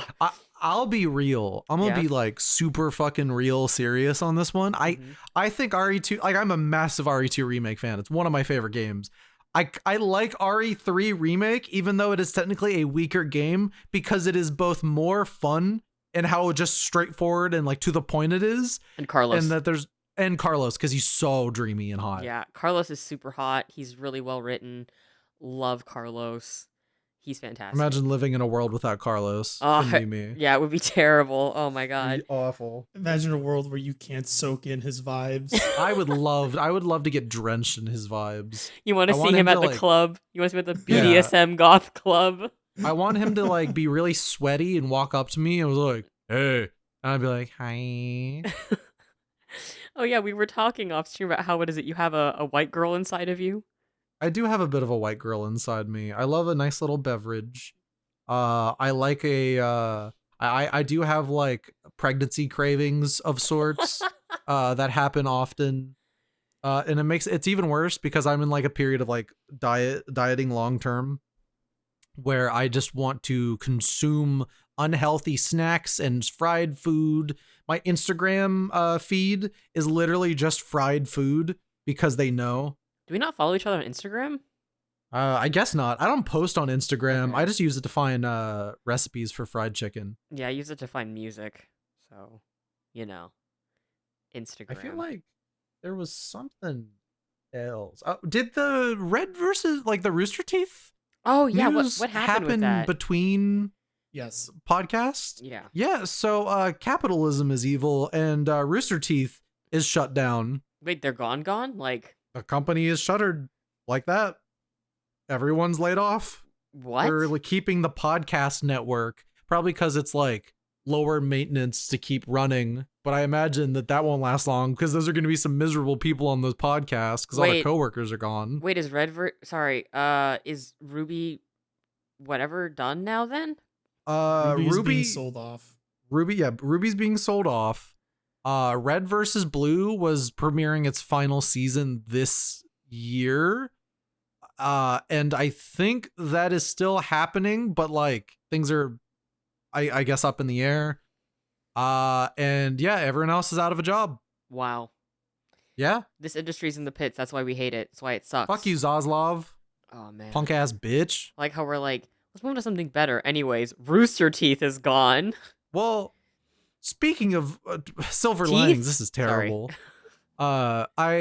Because of this, I immediately pulled the trigger on something that was in my cart, which was the first 10 seasons of Red versus Blue. Because I'm a white boy who grew up with Halo. I really liked Red versus Blue for a while, so I bought that just because I was like, this might be really hard to find down the line. And I started rewatching that, and has not aged the best in spots, but it's my little, it's nostalgic. Yeah. Oh, actually, that brings us to comments. What? Yeah. Yeah. Oh man, sorry. I will jump right into this. We'll do Yeah. comments, And and then homework. we will do homework. Mm-hmm. But we have 4 comments, and kind of spread out through email and Twitter replies. So allow me to pull them up. And for anyone who is curious about like getting their comment possibly read on the show, all you need to do is email to burnoutculturepodcast@gmail.com. That is burnoutculturepodcast@gmail.com. First question is from the mysterious N. Ooh, I really like you in Pokemon. So this is a bit of a long one, and if I skim through parts, I apologize. But just for brevity, because we have 4 comments to get through. Hi, I had a lot of fun listening to your first episode while at work. I found out about the podcast because I followed Kazuma for his game critiques for a while, and I'm excited to listen to you all more. I have a request, but I totally get it if you don't feel like talking about it after you already did so much with each other. I've recently just gotten into the Yakuza series and have been enjoying it despite how messy its storytelling is. You say you all met because of how bad Infinite Wealth was, but I feel like whatever it is that's so bad for you is going over my head a little. I just finished it. I feel like it's its general issues, much like all the other games typically have, but I can't see how it's so much worse. Kazuma briefly mentioned knowing about Japan's social issues, so I'd be into learning more about how that all relates in some future episode, but maybe this isn't the kind of podcast for that either. Thanks for taking the time to read and consider, though. Hope you all take care and have fun. Now, this will be something that Cullen might need to sit out for, or at least only make general comments about, because I have not finished Infinite Wealth. But would you guys like a couple minutes to just go a bit crazy on Infinite Wealth? Yeah. First of all, thank you, N, for listening, and for following me here, because my game critique. I appreciate that. Warms my black little heart. So first of all, congratulations on just recently getting into the Yakuza series. I've been a long time player since like the PS2 era, so I've experienced the highs of Yakuza and the lows of Yakuza, and I feel like they're kind of only getting worse as the series goes on. With Infinite Wealth specifically, there's like a lot of pro-tourist sentiment in that game, regarding the way it chooses to talk about Hawaii. And I follow a lot of like indigenous activists in Hawaii that are very much like, stop coming to the island. You are gentrifying where we live. You are driving up prices. This is not good. Stop treating our home like a tourist location because of, the colonization of Hawaii, a lot of the marketing efforts around that to make it seem like a tropical paradise while they were displacing natives and everything. And Infinite Wealth, like, here's the thing, people were really praising on social media because they were like, Infinite Wealth has a throwaway line about how in Hawaii it's really expensive to live there, and then it never ever like says anything more than like, inflation really sucks, everybody here has to work 3 jobs to get by, and never contends with why that is a thing in Hawaii. So a lot of the political statements or a lot of the commentary they have specifically about Hawaii is like really, really shallow. And then you have sub stories in the game that are like, wow, Japanese tourists are the best. We love the it. good ones. Yeah. Yeah. Oh, we love it when Japanese tourists come to our island. They're so polite and they're so kind. And it's like the developers sort of like patting themselves on the back with that. Even though, again, a lot of indigenous Hawaiian activists are just like, man, Japanese tourists are just as bad as any other tourist from any other country. But also I understand Japan has a very different relationship with tourism than Hawaii, but I also think like it's very misinformed to put that in your game. And then there's also, and GC and I were talking a little bit about this, about the idea of rehabilitation in this game and how it is framed is very bizarre. Yeah. By rehabilitation, what exactly do you mean? Because it could mean, because like my head goes to like quite a few places. Just go for it. Just go gamer. So, God, where do I start? Give me something. The rehabilitation of the criminal. Oh yeah. Oh my God. Okay. So, should I chime in very briefly to ask how spoilery this will be? Or at least make people like assure people who maybe want to listen to the other questions that this might not be that spoilery? I will avoid talking about spoilers. Yeah, we'll avoid spoilers. Because I don't think we need to talk about spoilers to talk about these issues. No. I'm here to be the debate moderator where it's where it's both of you versus Ryuga Gotoku. Yes. I'm sorry, I loved you once. I have so much merchandise in my basement. So I'll start off by saying there is something to be learned from humanizing people who do bad things.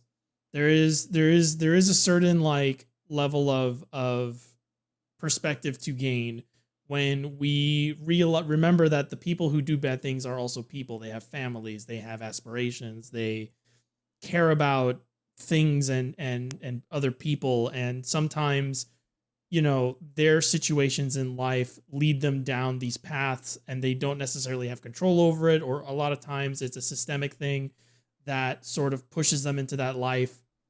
And I personally think that the Yakuza series previously has done a good job of that, of like telling those kinds of stories. Mine. Go play Yakuza 3, guys. Mine. Go play Yakuza 3.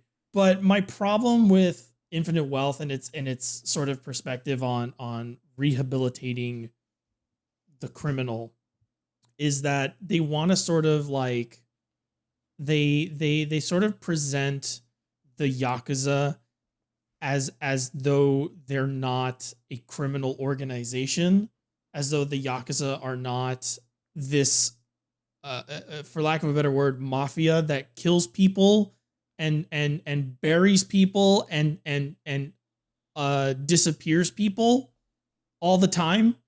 And one of the things that Infinite Wealth opens up with is sort of giving us the plight of the Yakuza. And it's like, it's so hard for the Yakuza to reintegrate into society now that, you know, they've been disbanded and stuff like that. And it sort of tries to paint them in this like sympathetic light. But the problem is that these people are not your petty criminals. They're not the thief who steals the bread because his family is going hungry. They're not the person who ends up drug dealing because there's no other way for them to make money and because nobody will hire them because, you know, they got caught one time with possession or something and went to prison for it. They're not those kind of criminals. They're organized criminals. They are an institution. You know, they're not the thieves with hearts of gold. They chop people up. You know, like they do horrible things. They as a you know, group. pay the prime minister to fund anti-Korean schools. Yes, and the Yakuza are also incredibly they're very right wing. They're very nationalist. Yes. And so like if you want to talk about individuals who fall into that sort of life and sort of like you realize it's like, okay, there's definitely people in that sort of like life that don't belong there, or had life been different for them, they wouldn't have fallen into this stuff. You know, that story is there. That's Kazuma Kiryu. That's Ichiban Kasuga. That's, you know, Mine. That's those characters. But when you want to address the Yakuza as a whole and you want to paint the entire organization that way, that's when things get a little different. And I think Infinite Wealth sort of misses the mark on that. And Infinite Wealth doesn't talk about the individuals. It talks about the organized crime as a whole. It doesn't talk like it wants to sort of rehabilitate the entire Yakuza organization. And you can't, and in my opinion, shouldn't do that, because there's definitely people there that are irredeemable. There's definitely things that they've done that they can't just walk away from, that you can't paint as though, well, they're good people and stuff like that. Like, there's definitely something to be said about bad guys being bad guys and not trying to draw sympathetic lines to an entire organization just because in the past we've talked about specific individuals who fall into that life of crime. Exactly. And like there are like anti-Yakuza laws and everything that do make it really hard, for example, them to open like bank accounts and everything. Mm-hmm. But also keep in mind that like a couple of years ago, more like almost 10 years ago, there were like a lot of anti-Yakuza protests in Kyoto specifically because they were basically trying to racketeer and like muscle businesses there. So the opinion of the Yakuza is actually like really fucking low. And again, this is something that I unfortunately contributed to because I was like, oh, the Yakuza series is a really good jumping off point for people to learn about specific social issues, right? So when people jump into these games now because maybe they haven't like really learned all that much about specific laws and legislatures or social movements in Japan and stuff, they're like, oh, this series is progressive and good actually, when like for quite a while it's been actually really regressive, specifically with things like cancel culture, sexual assault, things like that. And with this game having this whole arc of like Ichiban getting like wrongfully canceled by like a woman, basically, it's a little more complicated than that. Brings me back to like the Judgment series, in which a woman faking her sexual assault was like a plot point. Yes, there was a sub-story plot. Yes, and here's this Oh, it's thing. main story as well. Yes, main story in Lost Judgment. Oh, Yeah, it was. Yeah. Oh man, I do not like Lost Judgment. You could Wait. not pay me to say nice things about that game. Yeah. GC, did you forget about Lost Judgment? oh my God, that's right. Yes. I totally forgot. There's other things about Lost Judgment that made me forget about that. Yeah, so it's when these guys are writing about things like cancel culture and stuff, please keep in mind that when these kinds of things are talked about online, it's usually in response to a man being wronged by someone who is marginalized or is a woman, trying to ruin their life. Because a couple years, not a couple years, like almost 10 years ago or whatever, there was literally this case where this woman, I believe she was a reporter. It's again, this is very a long time ago, so I will probably get some of these facts wrong. But what matters is that she was suing her boss for sexually assaulting her. And all those guys were being like, oh, she's trying to ruin my life. She's trying to cancel me. She's lying about it. She's canceling me. She's ruining my reputation. She had to leave the country as this lawsuit was going on. So, Japanese men talking about cancel culture and shit in the way that they do in the Yakuza series or in the Judgment series, I'm just kind of like, ooh, this is weird. And that's sort of my perspective on that. Obviously, if you like these games and you enjoy these games, you find something meaningful in them, I'm happy for you because I used to be the same way. Now I'm just kind of I'm tapping out. I'm done. I'm good. You know, like there's a part of me that's like it's not even necessarily engaging with the games, but engaging with the discourse around it now that I'm like I really can't do this. I will go crazy and I'm just cutting it off. You know, I'm putting the QU cosplay in the closet for good. I'm selling it on eBay. It's all I don't over. even fit in mine anymore. Me either, man. Testosterone made me get a butt. Now I can't fit in my pants. I got a booty now. But to kind of like circle back to one of your questions on why we just weren't that interested to talk about it too much, I think it really just comes down to we tired. Yeah. Also, not to shamelessly plug, but I am working on a video where I do touch on those aspects. Not all of them, but a good amount of them. So look forward to that. I'll probably mention it on the podcast once it goes live. So for anybody curious who wants to like get a more like constructive response to this question, you can probably just go check out the video. Yeah, I'd It'll really be suggest there. checking out GC's video. It'll be on YouTube channel Cullen. No, Go shut the hell subscribe to up. that right now. Cohen. Cullen. Yeah, so hopefully that was a good response. It was a and good question. Yeah. very good question. I know that these two haters will always love a chance to go in on Yakuza. And for me, I just thought Infinite Wealth was boring and I dropped it.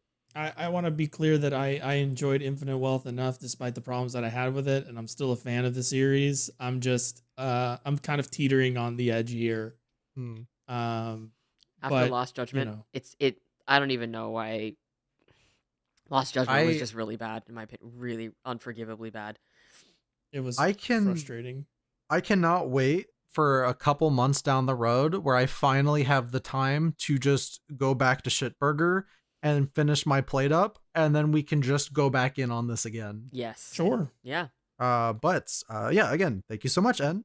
Our next email question is from Bramcracker, and it is, what are y'all's favorite couch multiplayer games to dig into when you have a group of friends in the same space together? Stuff like Halo Split Screen, Smash Melee, Power Stone, Towerfall, etc. Baldur's Gate, Dark Alliance, and Dragon's Crown. Any reason why you like gravitate towards those the most? I like Baldur's Gate. Sorry. I'm just gonna be like, how's a hater? Because I'm like, I don't like Baldur's Gate 3. I like the old games. But Dark Alliance is sort of like an action Diablo style like Baldur's Gate game, and I really like the narrative in it. Like the narratives in them because there are two, and they tie together really well. Actually, sold really well. Sold so well that there should have been a third game, but you know, rights and everything. And Dragon's Crown because it's very sword and sorcery. It's a lot kind of like it's like a 2D version of Gauntlet, and like the Capcom developed D&D games, and I'm a sucker for like high fantasy, and that game also feels like it's a storybook, so it's really fun and really exciting. You actually just wrote something for IGN, praising Dragon's Crown. Yeah. Dragon's Crown. I think it's the best vanillaware game, and people are going to disagree with that, and that's totally fine. I just like to be a guy that casts spells. It's all right to not agree with everything people say. Exactly. But yeah, GC, what's up? What you doing, GC? What you talking about, GC? My couch multiplayer games that I like to get into, usually it's like fighting games. At least with my friend group, it's usually fighting games, and specifically they love to play Guilty Gear together on the couch, and that's always fun. I don't play that; I just watch. But the ones that I do play are Sometimes my friend and I will play Paneled Upon or Pokemon Puzzle League, like those kinds of games, or like Puyo Puyo. Oh, I know it 'Cause- gets tense between you and your friends. Yeah, like it becomes like a proving ground of sorts where I have to be better. I have to be better, and then I keep losing, and I have to be like, no, we're playing more, and we're gonna keep playing until I can win, and I can win consistently. And if not, then we'll be here all night because I'm hella competitive, and I hate losing, but I love losing because it means I get to keep playing. It's like us playing Tekken. You lose all the time. I lose all the time playing Tekken against you. Although the last time we played, It was gave you a run for your money. Yeah, it was really good. No, you held your own. I gotta get back in the lab. Fighting games really are just like the best like multiplayer couch kind of like game. Even if it's not on the couch exactly, like getting people together just like play fighting games. Like nothing goes crazier than playing Guilty Gear in a Discord call with a bunch of trans people. Like you will get the best matches of your goddamn life, bar none. Shout out to all my homies. See, I don't play Guilty Gear. I'd be too strong, too powerful. Oh, yeah. Again, trans people have a natural Guilty Gear buff. It's just they sweep. It goes crazy. Yeah. But yeah, sorry, GC. What else? And then if you can get the right kind of people to play with you, if you can get everyone in the right mindset, I am a big proponent of playing Mario Party Oh. as couch multiplayer, but everyone has to be on the same page. And the same page is it's not about winning, it's about making the other people lose. Because I feel there's like you nothing would love Dokapon. Yes. There's nothing more fun than doing a free-for-all. It's 4 players against each other, right, in Mario Party? And let me paint a picture for you, right? You're in the lead, and you get teamed up with the second place player in a 2v2 mini game. And it's that mini game where you're on the minecart and you have to mash the button to push the minecart to the finish line, right? Now, third and fourth place, they're gonna do their best to win, right? But if you win, right? If you in second place win, nothing changes.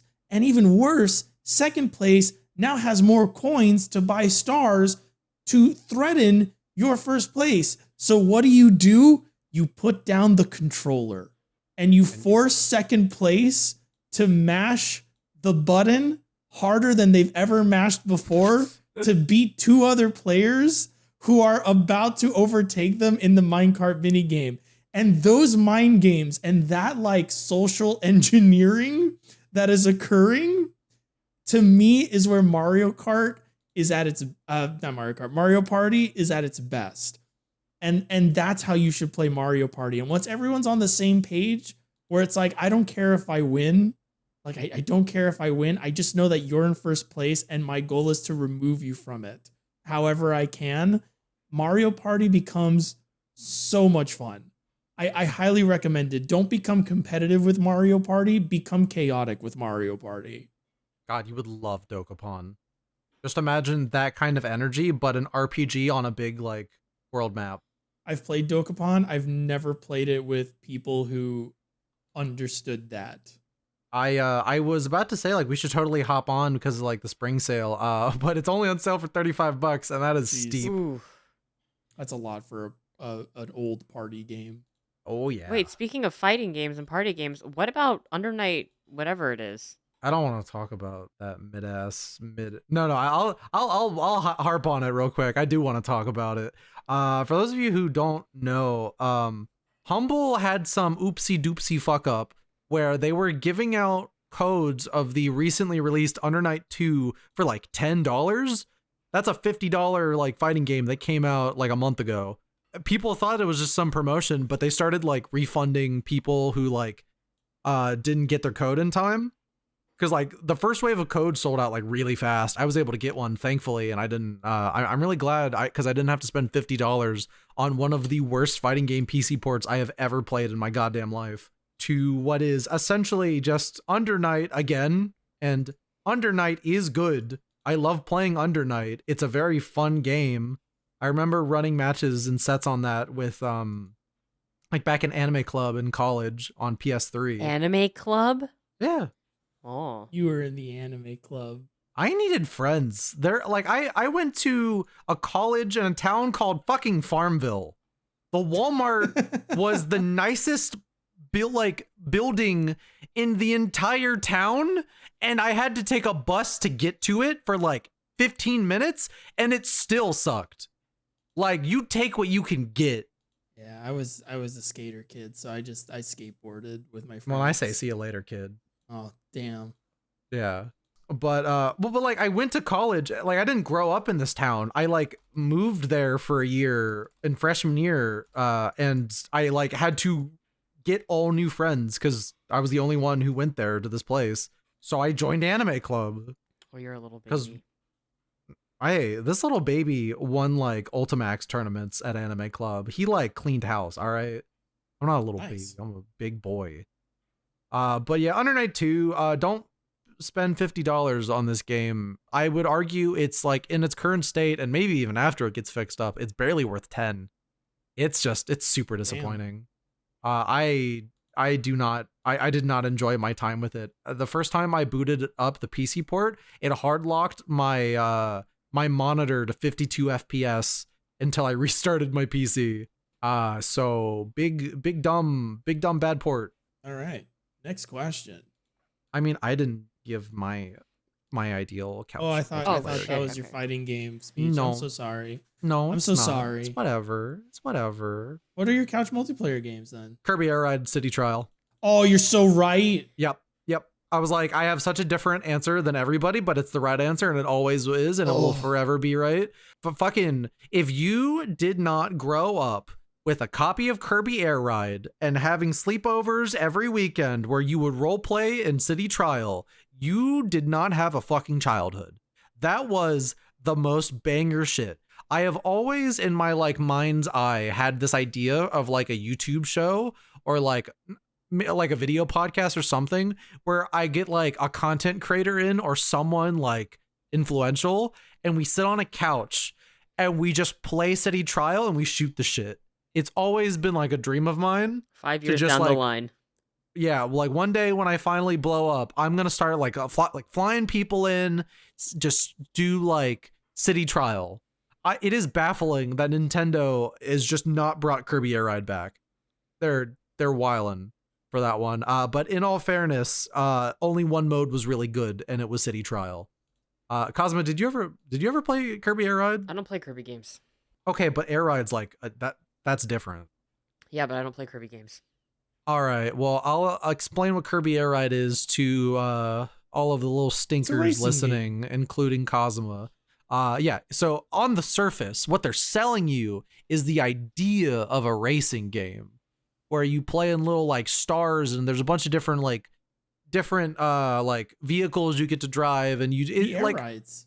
The air rides. It is very like deceptively simple, but there's a mode in this game called City Trial, which basically is this like explorable map on a time, like there's a time limit on this map, and shit just happens. They have so many programmed in like special random events that could happen.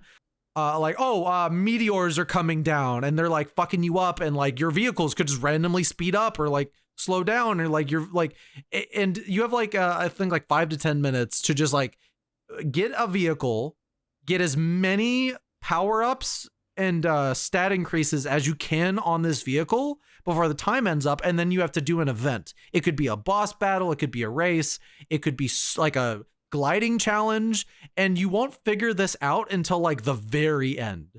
So there's this mad dash scramble, this chaos that's so fun. And there's a mode on City Trial that basically just lets you play infinitely with like out anything, and just lets you like fully explore. And my friends and I, we would always like role play on this like map with all our little Kirby's, and we would just explore, and it's so much fun. That is, to this day, the best couch co-op like multiplayer experience I have ever had. But also Halo does go a little crazy. Halo 2 multiplayer. Any Halo multiplayer honestly goes like Halo campaign co-op is like, that's the real shit. Like Halo 3, oh yeah, it's always just a good time. Yeah, thank you so much to both the people who sent us in email questions. Bram Cracker, that was really cool. Thank you so much. Next to go to our 2 Twitter questions, which are kind of like compliment questions in a way, which I think is cool. Let's see. Do you guys want to get spicier first, or do you want to get soothed first? Let's do spicy. All right. Let's see. Buster Bluey 3 on Twitter, because I'm not calling it X, says, "What are some pieces of media you'd consider problematic faves for whatever reason?" World of Warcraft. just because of like everything Blizzard. regarding the Blizzard and everything. I'd say like World of Yeah. Warcraft. Like, I have But a is lot there of anything where, problematic like, faves. the content is problematic, but you like still like find yourself drawn to a particular game? I just finished talking about Like a Dragon. What are Yeah, you I was talking gonna- about? Yakuza does not count. let me think. Just like, oh man, World of Warcraft. Let me go through I my like how Steam list. Yeah. Both of you like jump to games. My answer is the sitcom Friends. Oh, okay. We can do TV shows. It's media. Oh, okay, cool. Then regarding television, I really gotta say Game of Thrones. Like, I don't particularly like Game of Thrones, but it's nice to put on in the background. It's watchable. Yeah, it's just really like, and I really like House of the Dragon. I think House of the Dragon's really good. Speaking of which, I'm doing House of the Dragon like watch parties. If you guys actually want to watch House of the Dragon when that new season comes out, I'm like getting a bunch of people together to watch it. Yeah, it's gotta be like Game of Thrones in terms of just like how garbage it can be sometimes. If we're talking like things deemed as actually problematic and controversial, I would say Gone Girl, because that literally started an entire conversation regarding like Ben Affleck. anti-feminist Sorry. literature. I know. Yeah. And I think what Gillian Flynn did there was like really good. And I really liked the book. But yeah, in terms of like problematic, gotta be like Gone Girl and like Sharp Objects and shit, which are actually really interesting. But yeah. I quite, despite its faults and its age, I have not subscribed to the respectable, mind you, millennial theory that Friends is a bad show. I'm sorry for Oh, you like Friends? my illness. No, that's my problematic fave. I could probably put on an episode of Friends at any point and just watch it and go, ooh. But when it comes to like live action television, my standards are a bit borked to begin with. So a lot of sitcoms for me still kind of hit. In terms of games, I know I'm probably gonna people like rolling their eyes, at least some people, because people are weird about this one. But Persona 4, I think that game tries to do like on its themes aspire to be affirming, but the way they go about presenting a lot of them is just really weird and counterproductive. And that's really all I want to get in on that. I don't want to like have the Persona 4 talk, because that we'd be here all day, and Yeah, then I'd get people also, messaging me and trying to prove my opinion wrong, and it's like, it's an opinion, grow up. yeah, I'm gonna step away from that TM, you know? It's like, it is a game that was formative for me in a lot of ways, so I will always have a fondness for it in some way or another, because it was like there, and it like led to me being the person I am today and like improving who I am. Mm-hmm. But like, it is a hard game to revisit. And Diablo is gonna be added to your list of problematic faves when it gets on Game Pass. I guess so, yeah. Mm-hmm. GC, what are your problematic faves? I mean, it really is like it's just because it's my flavor of the month and the quarter of the year, I guess. It really is like Yakuza and Like a Dragon. I really enjoy playing that series. There's a lot about it that I don't like, and a lot of it that is problematic, and I continue to play them, and I continue to enjoy parts of them, and I will continue to play them until, those things become Heat death of the universe. I'm a firm believer that there's a lot of media that I grew up on that is problematic. And so like, I'm a firm believer of like being able to enjoy something despite its problematic elements. Yeah. And like, at some point there's Everyone a has their breaking lines though. there's a, yeah. Exactly, there's like a line that eventually like it'll cross, and people draw that line in different like places, and sometimes they redraw those lines or they reassess like where that line is. But it's like a dragon. It is World of Warcraft as well. And as far as like shows, I don't know. Seinfeld. Yeah. I like Seinfeld. Yeah. Yep. Never watched the Seinfeld. Doesn't necessarily hold up because you have to hear Jerry Seinfeld talk. Didn't he date like a 19-year-old or something? Yeah. Dating. No, not anymore. Oh, okay. I was just in the 90s, which is weird, but Okay. whatever. Yeah, that's it. I know there's more. I just can't think off the top. Fun fact, kids, a lot of your favorites are problematic. Oh, yeah. Probably. Yeah. If you really want to critically think about the media you consume, a lot of it probably wasn't made under the best conditions. But like off the top of my head, I can't think of anything else. It's a good question though. That's a very good question. It's a good question for three people who are very tired about thinking about problematic games, unfortunately. God. Mhm. No, there's a lot of like cool things that, and I think what's fun, like a healthy way to look back at this stuff is to revisit those old things and then just try to have an open-minded discussion about what works and what doesn't. Mhm. Like, no one's going to take your Persona 4 away if people say it's got some problems. Like, your Yakuza games are still gonna come out. Yeah. Like, it's fine. I'm a fucking Gundam fan. You think I don't know about those early seasons? Like, I'm a Tomino diehard, and I just have to like see these old 80s shows of his where they treat women a bit weird, and I can appreciate the parts I like about them and still have problems with the stuff I don't like. So, you know, that's the healthy way to look at media. Yeah. But yeah, thank you so much, Buster. And what's the less? Last but certainly not least, from our good friend Shibby Cocoa Puff. But yeah, Shibuya Gato.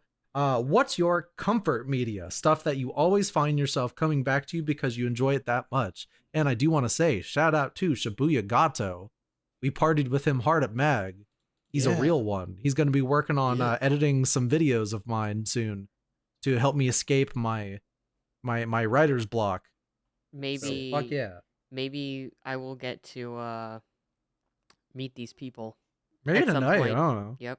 I have a lot of answers on this one, but I'll try to keep it brief. I have a lot of like YouTube videos that are my go-to that I'll put on if I'm feeling really just fucking mad or bummed. And this will actually tie in to one of my shoutouts for after this. The video essay Metal Gear Solid 4 was a mistake by Steak Bentley is something I have watched like a quadrillion times already, but it is so like I put that on and everything feels all right. Same with like Snapcube real-time fan dubs. Something about those is just always like the energy is always just so fun. And shout out to our friend Davon, who's in some of those. Hell yeah. Yeah, Davon, you're cool. Outside of that, like the Persona games always like hit a special like thing in my brain because I really like calendar-based games. I'm like, I get really stressed over them, but if they're designed well enough, I just kind of let it flow. Like those like life simulator games. I don't fuck with like farm sims, but if it's like day-to-day life sim stuff, I really dig those. And I get into like the mindset of like making those mistakes and kind of like living with them and stuff like that. And then I literally wrote this on a doc. I was like, I'm so ready for this question. I think any game from the PS3 era, even if it's bad, it's actually secretly good. Because that's the era where I started like really getting into games. So it's just like, I don't know, comforting to me. Play more Lords Like- of Shadow. Get to Lords of Shadow 2. No, not that one. LOS Not 2. that one. If Nah. you jump right into LOS 2, it's gonna be kind of I'm gonna- weird. I'm gonna do that. I know Okay. he's Dracula. I don't give a fuck. Okay. Well. And last, but certainly not least, I have a movie. And this is Movie? one of my favorite movies growing up. It is the movie Hot Rod, starring Andy Samberg. It is one of my favorite movies ever. It defined my fucking sense of humor. because I watched it as like a kid, and it just like it's that like perfect level of like wacky silliness and randomness that just really clicked with me. And I think it's overall a very fun movie. But yeah, those are me. What about you, GC? I've actually got a few. Like Cullen, I watch a lot of YouTube videos as like comfort food. I'm a big fan of Ghost Files. It's the show by Watcher Media, Shane Madej and Ryan Bergara. They do like ghost hunting stuff, but it's one of them's a skeptic, the other one is a believer, and it's really fun to watch that dynamic as like the skeptic walks around a dilapidated building with zero fear, and it's just like, yeah, that's not a ghost, that's this, or oh yeah, that's this, and then you watch Ryan, who believes in ghosts, freak out at every little thing that happens, and then they kind of like talk about it, like they go over like the area and the stories about the place and stuff like that. And then also their Mystery Files show I like a lot, where it's just like they talk about mysteries, whether they're solved or unsolved, and one of them will walk the other through the mystery, and then at the end the other one has to guess whether or not it is a solved mystery or not, and then they reveal it at the end, and it's a really fun time. They have a really good dynamic, they have good chemistry, and I just played those videos on repeat, like on my second monitor while I'm doing stuff. As far as video games go, it's really easy. Dragon Quest VIII will always be there for me. Oh yeah. Dragon Quest VIII is what a just good like game. this fairy tale story game that is really wholesome, and it's just full of like heartwarming Whims. storytelling and stuff. So I'll always go back to it because it always makes me feel good and reminds me of the hope in humanity. Oh, that reminds me. Another one of my comfort media. Your video on Dragon Quest VIII. Stop. Anyway. No, it's really good. Chat, he wouldn't admit it because this is going out on the internet, but I'll call him out for this. I once said like, hey buddy, I hope you know that's like one of my favorite videos ever. And he was like, yeah, I know. I know that was hot shit. I know that one was pretty good. I made that and I said, banger alert. I didn't say that, but whatever. Yeah, you did. Paper Mario: The Thousand-Year Door is another one that I'll go back to and play a lot. And I forgot the third one, but that doesn't matter. And then as far as like movies go, I like bad movies, or quote unquote bad movies. But two of my like really like my favorite movies ever, and I mean this unironically, are Flash Gordon the movie and Johnny Mnemonic. I love both of those movies to death. I actually think Johnny Mnemonic might be a secret masterpiece. Flash Gordon, not so much. Flash Gordon is just goofy, wacky, schlocky, or I guess you could actually argue that it's a farce, but both of those movies I will go back to all the time, and I actually like force my friends to watch those movies when I remember that they exist. One day I will force them, the people in this podcast right now, to watch it. Did you ever grow up on MST3K? No. Really? I feel like you'd really dig those. They're very fun to just like put on. Like next time you're like, I need something to fucking do. Like just put the like, I think they're all for free on YouTube or something. Just like find one, or even better, I could like send you like some of my faves. I think you just appreciate it. Sure. Because again, they just have the energy of like a bunch of people watching a bad movie and hanging out. And yeah, other than that, my comfort media is my friends. And sometimes I just like to listen to my friends talk. Wow. Calling us media? Yeah. How about you, Kazuma? So, contrary to popular belief, I am not a complete hater. There are things in life that I do enjoy. I've never heard you enjoy anything. Yeah, actually, I was hanging out with some friends this week, and they were like, "Oh yeah, Kazuma's the group hater," and I was like, "Oh shit!" And I was in the rafters rubbing my hands together. I was like, literally, you were above us. We were eating hot pot, just fucking glowering down. So something that I watch a lot in terms of like helping my productivity is I actually like, I mentioned Gone Girl earlier. I will literally put Gone Girl on in the background. And I will watch Gone Girl as I am like writing pieces for work. Or I'll like binge watch Mindhunter, which is another. I really like David Fincher as a director. Ooh. I really do not like Love, Death, and Robots, but I think The Killer's like middling. But Mindhunter I really like. It's basically a 2-season long show about the inception of the FBI. Yeah. Have you seen it, GC? I have seen a couple episodes of Mindhunter. It's really They're good. really good. It's very well produced TV. Very well produced Yes. TV. Very well acted. Color correction is gorgeous. The cinematography is incredible. Another one is if I'm having problems sleeping, I specifically watch my friend Has versus RPG on YouTube. I watch his Baldur's Gate 1 playthrough because when I was a child, we had the home computer in my bedroom, and I would fall asleep listening to my dad play Baldur's Gate 1. So Aw. listening to that game makes me tired. So it's like, ooh, big insomnia. Let's listen to somebody play Baldur's Gate 1. This might sound weird, but like, what are your like sleep habits? Do you guys like put stuff on to like sleep too, or? So when I am like sleeping next to somebody, I don't put anything on, because I just fall asleep knowing that there's like someone next to me. But when I'm by myself, I actually have insomnia pretty badly, and I'll be up until like maybe 2, 3 a.m. and I'll wake up at 8, and I'll like put on a Let's Play or a streamer. So I typically watch Has if he's on, or I watch Aurex. He does a lot of Pokemon Kaizo runs. And I fall asleep to him losing his mind, like actually just like breaking down, crying, screaming, throwing up, like watching this man age in real time.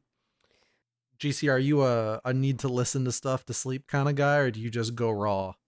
Just raw dog to sleep? A little bit of both. I don't fall asleep to things. I'll watch things until I start nodding off, and then I'll turn it off, and then fall asleep. But a lot of the time, it's usually YouTube videos from Anthony Fantano. I watch a lot of Anthony Fantano when I go to bed for some reason. Like not even his music reviews, his second channel. So that's the thing. I don't watch his music reviews. I watch the stuff from his second channel because I like keeping up to date with like what's going on. But I don't particularly care to listen to the reviews for the music that I'm probably not going to listen to anyway. I have a problem where I need to like watch media to fall asleep. I don't know when that started, but I need something going on, like some kind of stimulus happening to like gently like allow me to fall gracefully into sleep. Even if I'm like, you know, with another person, I'll just have to like put my headphones in. Even if it's like talk, it's weird. I like talking kind of soothes me. So just here, like I'll put on like YouTube videos or like essays I've seen already and just like let it just kind of like relax me to a point. Especially if I've seen it a bunch of times, I'll just like play like an old like H-bomb video or something and just let myself just ease in to hear him go. Yeah, drift off to sleep over H-bomb calling fucking Deus Ex Human Revolution mid. I was like, me, honk shoo shoo shoo shoo. Honk shoo me. Regarding games, it's Resident Evil 0 for me, but it's like I have to do it knife only, no save. I have to play the game that way, and it's really enjoyable. Or doing a Resident Evil remake, all items, all enemies rando. Oh, randomizers I fuck with. Yeah, it's, oh my god, we should totally stream together, all three of us, as I do a randomizer. Like, one time I had a seed, and like most of it was tyrants, and I was playing. We should race. You want to race? Yeah, if only because then we would make GC play a horror game. Okay, cool. You know what? Yeah, let's race. Let's do it, gamers. Race in what? Resident Evil remake. Oh wait, one? Oh. Yes. All right, I rescind my offer. I'm bad at that game. Remake? I'm bad at that game. Just use the knife. Just wait. Just play as Chris. We start with the knife. Then we have everything we need. I'm bad at that game. Well, you agreed to it. We're doing it now. Fuck. We're doing it. Shit. Yeah. Okay. Yeah, in terms of games, that's one I can always return to if I'm feeling like bad or funky. I'm like, oh, it's time to load up Resident Evil 0 and run the game without saving and with no gun. So yeah, those are my comfort pieces of media. David Fincher and Resident Evil. Hell yeah. Sick. All right. Well, those are all of our questions. And remember again, typically a week where we record, we'll tweet out, be like, hey guys, here's the email that you can send us to for questions, or you could just reply to our tweets and then do it that way. But if you need the email, again, it is burnoutculturepodcast@gmail.com. And And if you sent a question like last week, feel free to send in another one. Just keep asking us questions, Oh, yeah. Always take us off guard. Oh, yeah, no, bother us. It's cool. Yeah. So I think for now, all that's really left is assign our new homework. It's like Christmas morning. I'm going in and seeing what GC left me under the tree. And then I guess we'll talk about what we got coming up, what we're doing, what we're working on, and then we will bid y'all adieu. Yeah. Homework. Let's do it. This time, the Fire Emblem triangle has shifted a little bit. GC is sword. I'm axe. Yes. Okay. Kazuma is Lance big again. fork. Yeah. And then wait, how are you Lance again? Because I'm just Lance. All right, Lance. That's Yeah. who he is. Yeah. All right, Lance. Okay. Stay Lance. All right. So GC, hit me with it. I'm gonna give you homework that I've noticed you've already started, Oh, okay. and I want you to play. And I'm asking you to play this because by the time when we do another podcast episode, we'll both have something to say about this. Probably. I want you to go play the Thaumaturge. Oh, Someone's I excited. bought that recently. I started that actually. How did you know that? Because it says it on Steam, and I'm looking Shit. at it. You're right. Fair enough. Fair enough. I love homework. I love doing my homework. I'll be like, teacher, you didn't pick up our homework. And the entire class will groan and Cosmo will go smoke cigarettes You at got the football lucky. stadium again. I got really lucky. I was I going to would argue- recommend this. I wasn't going to recommend this because I wasn't sure if you owned it. But seeing as you already own it, I don't feel bad about assigning this to you. Hell yeah. Hell yeah. Hell yeah. Hell yeah. Hell yeah. Hell yeah. Hell yeah. God, I really wish, and I think Cosmo will wish this as well, Mhm. that like I respected Cosmo as much as you respect me for that one. Cosmo, Yes. you are going to play a Sega Saturn version Yes. of an old real-time first-person dungeon crawler called Baroque. Oh, I love Baroque. Fuck! Yeah? Have you played Baroque? Yes, I played Baroque. Fuck! Yeah, I love Baroque. That's not fair. Oh, There you man. go. Yeah. Like, you've played the original Baroque Yeah. on the Sega Saturn? Yes. All right, no, I rescind that. You have to play Floygan Bros episode 1 on the What Dreamcast. the fuck is that? Floygan Bros? Oh, man. You have to You play used to be Floygan able to- Bros. You used to be able to hook up online with other players and trade Floygans. It was great. Yeah, you got a Floygan Max for next time. I am let locking me that look in this shit up. as your homework. What the fuck Floygan is this? Bros. Episode 1. Wait, Can I just do Baroque? Because I played it as like a Nah. child. Nah. Yeah, it's gonna be Floygan Baroque. Bros. It's gonna be Baroque. Floygan Bros. Play Baroque. Actually, wait a second. You have to play both. Why? Oh, shit. Yep. Okay. I think that's fair. If anyone doesn't do their homework, they get 2 things. Okay. And again, for the audience, because this is our first ever episode of Burnout Culture, if you need a little bit of a catch up, we are not telling each other to play the entire thing of this. Yeah. We're saying if it's like a show, watch an episode or 2. Touch it. Touch it. Put your fingers in it, mush it a little bit. Hmm. You know, if it's a game, maybe play a couple hours. Gives us, allows us to experiment with things. Or You don't if have we're to eat your meal, but you have to at least play with the food with your fork. Yep. Yeah. Well, you got to taste it a little bit. You got to chew on it. You got to think about it. You got to write a little book report about it. Something you should know about Floygan Bros is the game can be completed in an hour. Am I gonna start not speedrunning Floygan Bros? You're not allowed to look up a walkthrough. Okay, looks like I am. I'm gonna be playing Floygan Bros, and I'm gonna become a Floygan Bros speedrunner. You'll see me at awful games Baroque. done quick. So Floygan Bros and Baroque. Okay, cool. But remember, specifically the Sega Saturn version of Baroque, Okay. which is notable. And like, because Kazuma, it doesn't matter because Kazuma can speak Yeah. Japanese. But the Saturn version got an English patch last year, and the Saturn version is cool. Because you can actually like enable widescreen. Because Mhm. Saturn games just had widescreen for some of them. Because the Saturn is the best video game console ever made. That's all. Truly.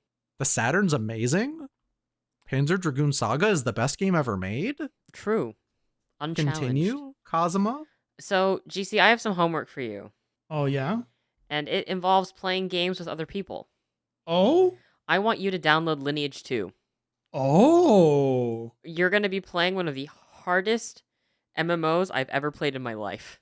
Okay, yeah. But it's gonna be I'm down. it's gonna be the classic experience. I will be playing it with Okay. you because it will be impossible for you to do this on your own.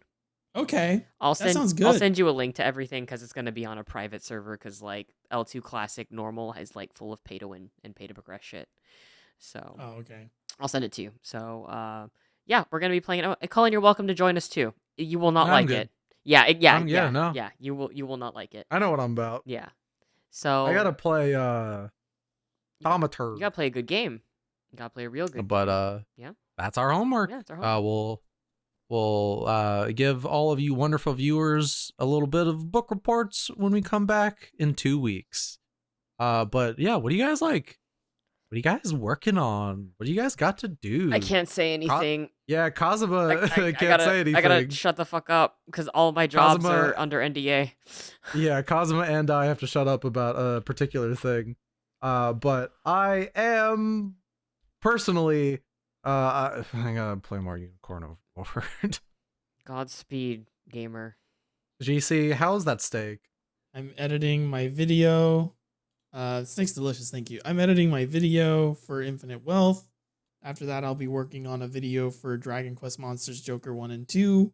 And I will be working, according to my schedule, which I just received during the podcast, I will be working this week at Hell a yeah. real job. Not a real job, you know what I mean? Like at a physical labor occupation. You really made mad all those content creators with 1,000 followers. They're like, this is a real job. What do you mean? It's like, yes, it is, but It's like, yes, sweetie, yes, it is. it is. No, it is. But I know. but I'm but being yeah, I'll be doing that stuff, and I also have things that I can't talk about. Ha! Oh, See that? See, GC's got stuff. GC's got secrets. Oh shit! Is it the thing that we're doing, GC? Yeah. Hell yeah! Okay. I also have things I can't talk about. I love this. This is great. It feels powerful. Anyway. I know NDAs. We love to sign them. Mm-hmm. We can talk about things in 2 years. Yeah. I'm going to try to have a video out by the next time we podcast. So let's see if that goes anywhere. Mm-hmm. And I also need to just finish my fucking script for the Fatal Frame video that I've been working on for like 4 months. Take your time. It's not going anywhere. It is, because it's the next thing up on my docket, and I wish it wasn't. But you. would But love to is feel- life? Yeah. It's life. His life. Speaking of life, let's breathe life into our creator shoutouts. That was a really bad transition, but you know what I mean. Oh wait, I have works. one more thing. What? I have one more thing I got coming up. Yes. On the 20th, Yeah. I will be going to see End of Evangelion in theaters. The first time that movie has ever gotten a theatrical release in the West. Oh. I am so fucking excited. Oh. I cannot wait. Yeah, I guess I'll just say that I'm going like to a Valorant match or whatever, like professional Valorant match. Yeah. That's what I'm doing. Maybe go to the club again, you know? Go clopping. Oh, I'm going to Universal as well. Yeah. And then I'm Go going to- find Kazuma at Universal. Say Don't. like I really soaked in your vibe on that podcast Don't episode. find me at Universal. Don't do it. And if you do find me, pray that I am not scaring children again. And I'm going to be doing this. Are you going to go to the Star Wars night? The after hours Star Wars thing that they're going to be doing at Disney? No. Okay. I will not be doing that. Okay. Well, I'm going to do it. I'll let you know how it is. I don't even care about Star Wars, but I'm going. So, But let's do some shout outs. Let's do some creator shout outs. yeah, I'll go first. I want to shout out Princess Weeks. She makes some really, really great videos about, for example, her most recent one was Confederate vampires and sort of talking about the trend of vampires who were former members of the Confederacy in popular media like Twilight and like True Vampire Blood. Diaries. Yes, exactly that. Exactly that. Oh my god. I know everything about Vampire Diaries through that like really long Jenny Nicholson video. Oh my god. Oh my That god. seems like the perfect kind of like garbage like TV. And I really want to get a group watch for that at some point. Let's do it. Let's do it. Let's do it and then like totally not follow up on that. Yeah. And so we don't have to actually watch Vampire Diaries, Yeah. but you know, Yeah, but make people think we're going to do something we don't actually do. yeah. But go check out Princess Weeks. Her stuff is really, really, really fantastic. Hell yeah. You got anyone else to plug or just that? Just that. Oh, Aftermath. GC, do you have any? Go check out Aftermath. Really fucking amazing. Aftermath? Yeah, Aftermath. What do they do? Do you not know about Aftermath? Not off the top of my head. No. Okay, so Aftermath is basically a journalistic outlet started by like Gita Jackson, Luke Plunkett, Oh, Riley yeah. McLeod, Nathan Grayson. Really, really fantastic reporting. They're doing this series called Inside Baseball where they sort of talk about the industry and interview people inside of it. So that's been like really cool and overall just really, really good stuff. Get to write whatever they want. Oh, yeah. GC, who you got to plug? I do not have a plug this week. I am very sorry. Kazuma It's does not okay. have homework. I do not have a plug. Hi everybody. I'm Giancarlo Vasquez. How are you doing? I am going to plug a YouTuber friend of mine called VZ Shadows. Oh yeah, Shadows? shows. VZ shows. I'm terrible. I'm sorry. Yeah, go VZ. watch VZ stuff. He's got a great video on Mist. He's like got that a lot of really good videos He's on got a Mist. lot of- yeah, he does. He also a month ago put out a video called My Top 10 Favorite 2023 Media Things. And his 2022 video talked about my Chrono Cross video being one of his favorites. So I'm biased. Okay. But his Mist videos are immaculate. He put out a video on Firmament. He messaged me about earlier that one of the director of the game said this was awesome. And I was like, yeah, your video is great, bud. It's a lot better than mine, which was just farting into a microphone. But yeah. So I'm Giancarlo Vasquez, and remember, I fart into microphones. Oh my god. Okay, that's fair. Is it? Yeah. Is it though? Yeah, I didn't have a shout out this week, so it's only fair that I get my lumps. You got lumped a little bit. It's fine. I have two amazing creators to do my shout out for. The first is that Steak Bentley fella who made that Metal Gear video. He basically makes a video like every year now. You'll just think oh, it's a normal day. Oh, nothing's happening here, just a normal day, and boom, Steak Bentley drop, changed his life forever. He put out a video on a animation show called Scavenger's Reign. That is the show looks really good, and his videos are fantastic because that guy has a way with words. Love Steak Bentley. His video on the Venture Brothers was also like amazing, and again, like everything he has made has just been really fucking good. Watch that Metal Gear video; it's sick. And there is an hour-long video on Star Wars MMORPGs from a YouTuber called Saint Million, whose basically channel is just all like Star Wars media. And I don't fuck with Star Wars, but I really like people who are passionate and well versed in things. And so this video goes into just like old Star Wars MMOs, the Old Republic, and then also like possible future Star Wars MMOs. So I think the two of you would probably like this, especially since you're both Old Republic fans. I know I sent it to GC. Yeah, I watched a little bit of it. I like that guy a lot. He has entertaining videos. But yeah, that's it for me. Hell yeah. Oh yeah. And on that, let's go ahead and wrap up. You can find us at Burnout Cult on Twitter, Burnout Podcast on Spotify and YouTube. And you can find me at Kazuma on Blue Sky because I don't use Twitter anymore. I am GC Vasquez. Oh my You god, can find Cullen. me on Cullen. Twitter. Cullen. I'm sorry. My name's I felt bad that GC. we You can spoke find over me each at other. You can find me at youtube.com/GC Vasquez, on Blue Sky at GC Vasquez, on Twitter at GC_Vasquez, on Twitch at GC Vasquez. And if you happen to see me somewhere in real life, no, you didn't. Same. If you see me, don't approach me. Mm-hmm. But you can DM me later and be like, I saw you. And be like, oh, why don't you approach me? But yeah, don't approach me. And I'm not on social media. Fuck off. Yeah, Cullen doesn't exist. He's an abstract No. we've made up in our minds. No. Yeah. Yep. He's an idea created by Neil Breen or whatever. It's just Yeah, us when we- putting on a voice. Yeah, when I stop talking and like the stop button goes on the podcast, I just disappear. Wow. Well, thank you for listening every week. I mean, oh my god. Okay. Thank you for every other week? listening this week, everybody. We'll be back in 2 weeks to talk about our homework, whatever has been going on, and potentially sharing some of the things we've been working on. Hell Thanks yeah. for listening, and we'll see you then. Bye bye. Bye Bye bye. bye. Did Craig try to sell you guys weed? I don't know if Craig tried to sell me weed. I wouldn't be surprised. He definitely tried to sell me weed in the parking lot. Computer, kill Craig.